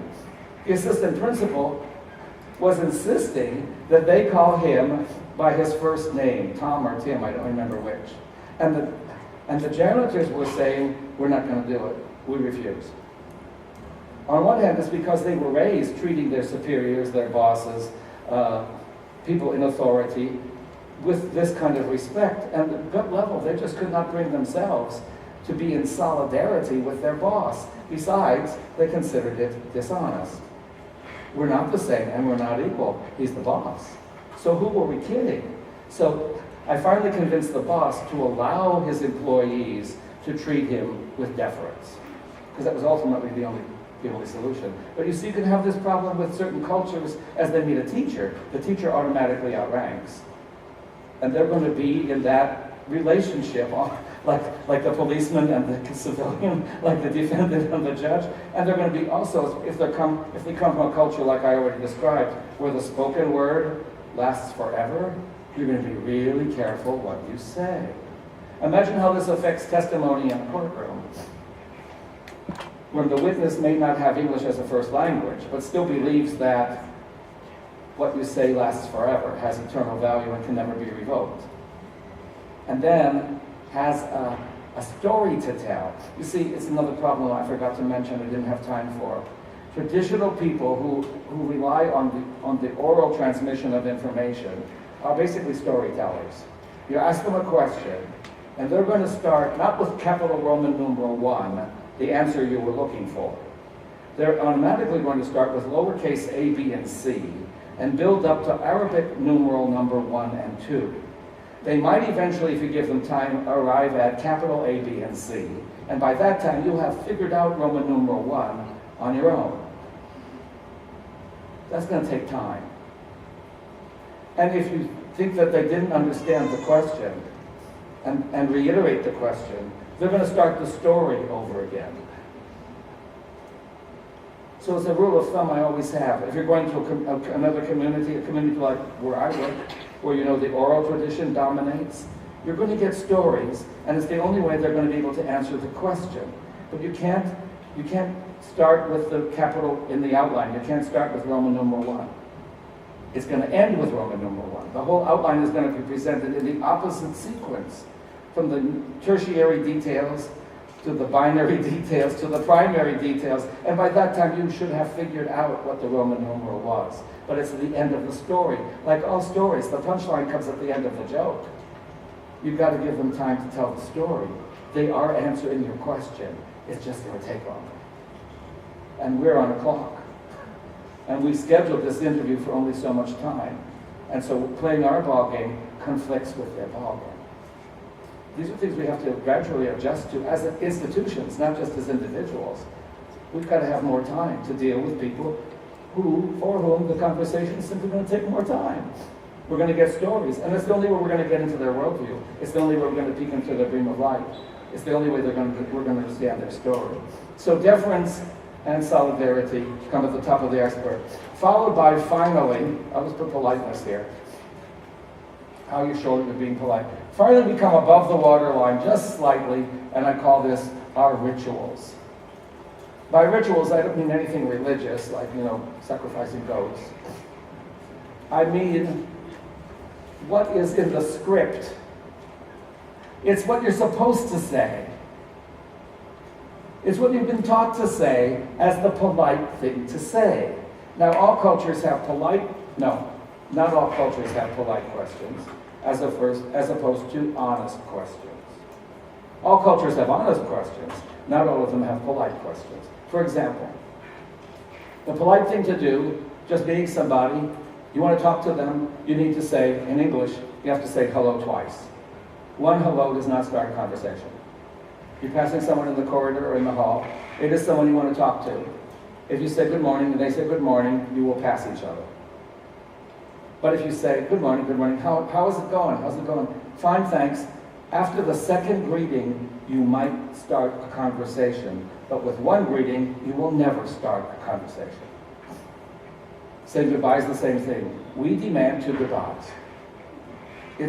We absolutely insist on 2 goodbyes. No matter how short a farewell you have, you've got to say goodbye twice. Think about it on the cell phone. I've got to be going, okay, see ya. Okay, bye-bye.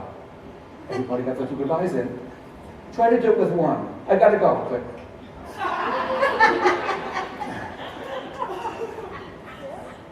Now, how did you know that wasn't... You learned in infancy that that's not the right way to do it. If you're from this culture. If you're from my wife's Yupik Eskimo culture, there are no rituals. All questions are honest questions. Hellos and goodbyes are superfluous. You live in a village with 200-300 people. You see each other every day. Hi, how are you would be a silly thing to say. I saw you yesterday, you were healthy. I see you today, you're healthy. If I actually ask, how are you, it means I'm concerned about your health, and you will get a medical prognosis as a response. Because all questions are honest questions. No questions are simply polite. But you have to know that. Walk up to an Eskimo elder and say, hi, how are you? You're going to find out about his pancreas. He's not going to say, fine, thanks. That's the ritual answer, fine, thanks. But as you can tell, I do hospital visits, sometimes with people in intensive care. They've got IVs in both arms and a heart monitor with all kinds of machinery telling you about their blood pressure and their heartbeat and the rest. You just walk in because it happens and you say, hi, how are you? You know what they say? Fine, thanks. You know they're lying. But we're so much programmed, you see, to automatically respond in these ritual ways. You need 2 goodbyes to say goodbye. One is not enough. But that's not a rational or reasonable thing. It's just what our culture has taught us. And we aren't even aware of it. We're on automatic pilot with these things. Okay, so my wife's culture, you can be in a village, get a phone call. Yeah, come over, click. The person who called and said come over, you know who that is, because everybody knows everybody else. You know where they live because everybody knows where everybody else lives. You know whose voice it is because there's only one person in the village who has that voice. So you don't have to talk about it. You come over. Now, the problem is I've lived in 12 different villages. I sometimes get these calls from the Anchorage International Airport. I'm at the airport, click. That means they're staying at my house, because that's what it would mean if I was in their village and called them. So they're expecting me to come get them and bring them to my house. I have no problem with that, except having lived in 12 villages, I don't know whose voice that was anymore. They assume I do. I go to the airport and look at baggage claim and finally connect with oh yeah, it's that person from that village. But you see, they assume that it's the same as when I lived there. They bring their culture with them even to the big city. It's not a problem. It's not really a problem, but it's a form of miscommunication for sure. In my culture back east, things are done in threes, not twos. If you ever had a meal with the Oleksa family, first of all, there's more food in the kitchen and on the tables and around the room, on the servers and the rest. More food than we could possibly consume in one meal. The cooks know this. But they would prefer for the food to be consumed while it's still fresh and hot. So they're kind of pushers. Everyone goes through the buffet and sits down, but the cooks are constantly monitoring everyone's progress. He finished the turkey and she finished the stuffing. They probably liked it. Let's bring some more out. They bring the turkey and the stuffing and offer it. Would you like some more? You know you do, because you wolfed down the first batch, right? Would you like some more? We deny it. Oh no, I couldn't. I had so much. That's the ritual. You always deny the offer on the first try. Then they say, but there's a lot left and it's delicious, isn't it? Oh yes, it's really good. Well then have a little more. Well, all right. So the ritual is to adamantly refuse on the first offer, to waver on the second offer, and to capitulate on the third offer. That's the polite thing to do. If you didn't learn this by watching your relatives in infancy and early childhood, you distinctly remember the lecture you got on the way home. Your mother said to you, you took the turkey on the first offer. You act like you're starving to death, like we don't feed you at our house. One way or the other, you learn the ritual, the polite thing to do. Saying goodbye, in my family, in my culture, takes at least an hour and a half. Again, we do things in threes. About an hour and a half, 90 minutes before you actually plan to leave, you look at the clock and say, is it that late? We have to be going. It means nothing except we're not spending the night. But it's the first mention of departure. Everyone ignores what you said, no one wanted to hear that, and they start a conversation on a new topic. A half an hour goes by and you look at the clock a second time and you say, it's really getting late, we have to be going. Half the time they bring more refreshments at this point. You're not going to leave that soon. We've got more pretzels and pop or chips or pizza or something, so it's going to take another half an hour to consume the second round of refreshments. A half an hour beyond that, you look at the clock for the third time and say, it's really getting late, we have to go, the kids have school, I have some errands to run, whatever it is, you stand up. The third time you mentioned leaving, you actually do something about it. As you stand up, everyone you're talking to also stands up, blocking your exit. Now we're going to talk standing up for a while. We will send a pre-adolescent child back to the coat room wherever the coats are stored. He or she will be gone 5-10 minutes. They'll eventually emerge covered in the family outerwear. We will ignore this child.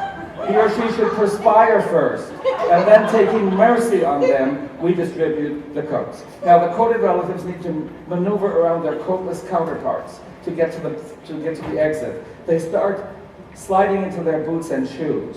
At this point, one of the aunts, most of the time, will say, "You're leaving?"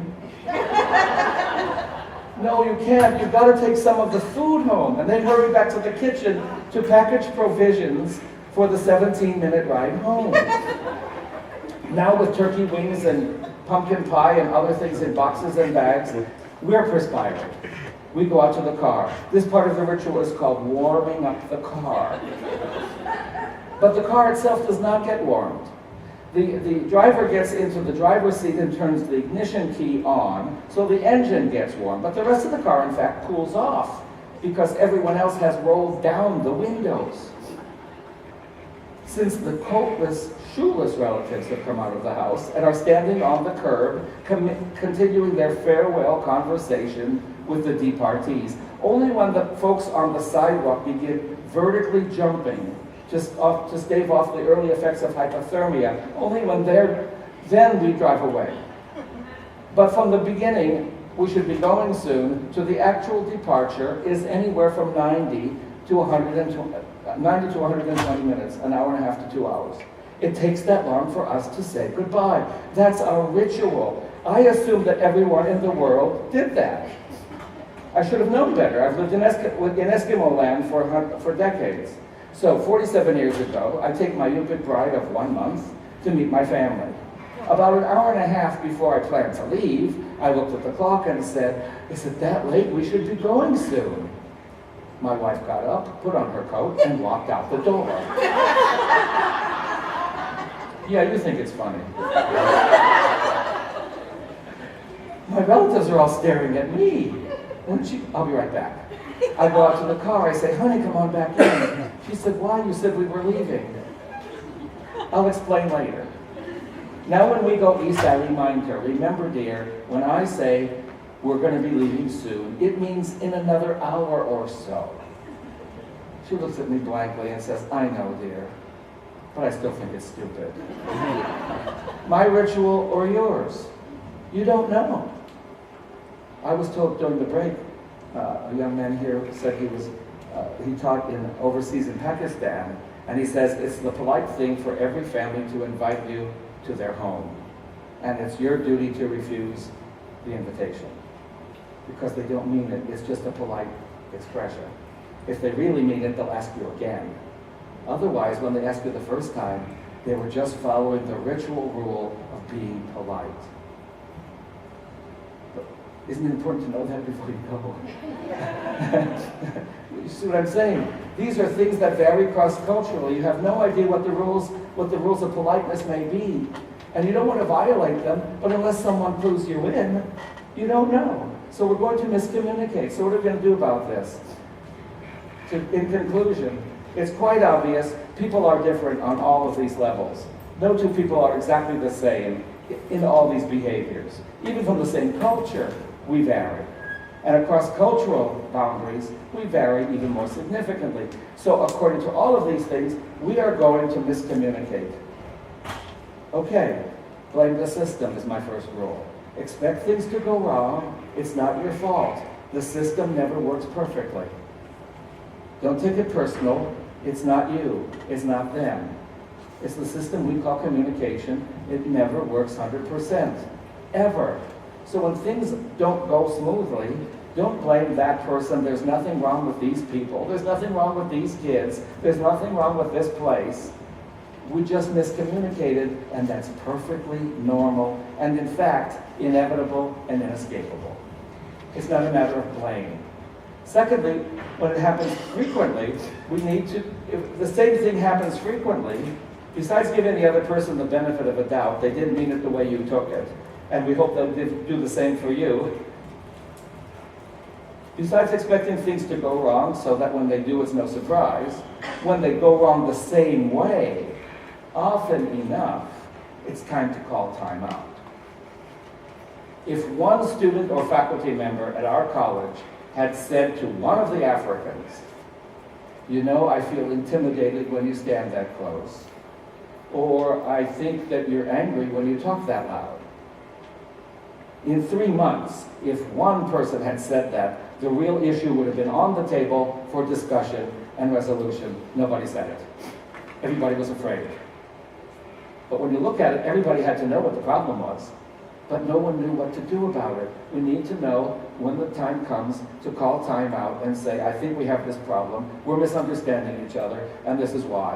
And talk it out, not with any kind of anger or retribution, but simply to say, we can do this better. And finally, I think in a multicultural society, we all have to learn to say, "Forgive me." It's not the same as sorry. Anybody who has teenagers in the house You can order one to apologize to the other, and you know what it sounds like. Sorry. Not very sincere. Forgive me, it's almost impossible not to be sincere and say, forgive me. Forgive me includes me. And the word forgive, grammatically, is in the imperative mood. It's a command, it's an order. So if I say forgive me and look right at you, you have two choices. Obey the order, no matter how politely I put it. Please forgive me. You can obey that order or dismiss it. If you obey it, it means you're putting this miscommunication behind us. We're wiping the slate clean. We're going to start fresh tomorrow. If you don't forgive me, you've decided to stay angry at me. But whose anger is it? It's yours, and you've decided to keep it. Will it do you any good? Well, but they shouldn't have said that, or they shouldn't have done that. Yes, that's true. That's all well and good. However, if you don't forgive, it's your anger, and you're going to carry it around with you like a booby prize, like a sack of garbage. I can talk to third graders about this. Forgiveness, we often think, like a pardon from the governor, is something you do for the offender. But in interpersonal relationships, forgiveness is what you do for yourself. Because if you don't forgive, that makes you the angry person, and you get to carry that anger around with you, and take it home with you, and take it out on your spouse and children. Isn't that what you don't want to do? Forgiveness is not what you do for the other person. Forgiveness is what you do for your own well-being and emotional, spiritual health. Forgiveness is good for you. And if you don't forgive them, that person who's not being forgiven probably isn't going to be affected by it. It's no skin off their nose whether you forgive them or not. It's to your benefit to do the forgiving. In a multicultural society, we are going to step on each other's toes. We are inevitably going to miscommunicate. We're going to do our best not to, but it's not in the cards to never miscommunicate. That's simply not possible. Once we accept that, and we realize that miscommunication is part of the whole learning process, where we're going to understand and respect each other, then we're on the right path. I wish I could give you 3 hours of talk, after which there'll be no more miscommunication in this community. That's not in the ballpark. That's not realistic. But we can deal with miscommunication in a healthier way. And as we do this, we are all going to become better people. We're all going to become real people. And as we all become real people, we'll make this great land even greater. Thanks for being here today.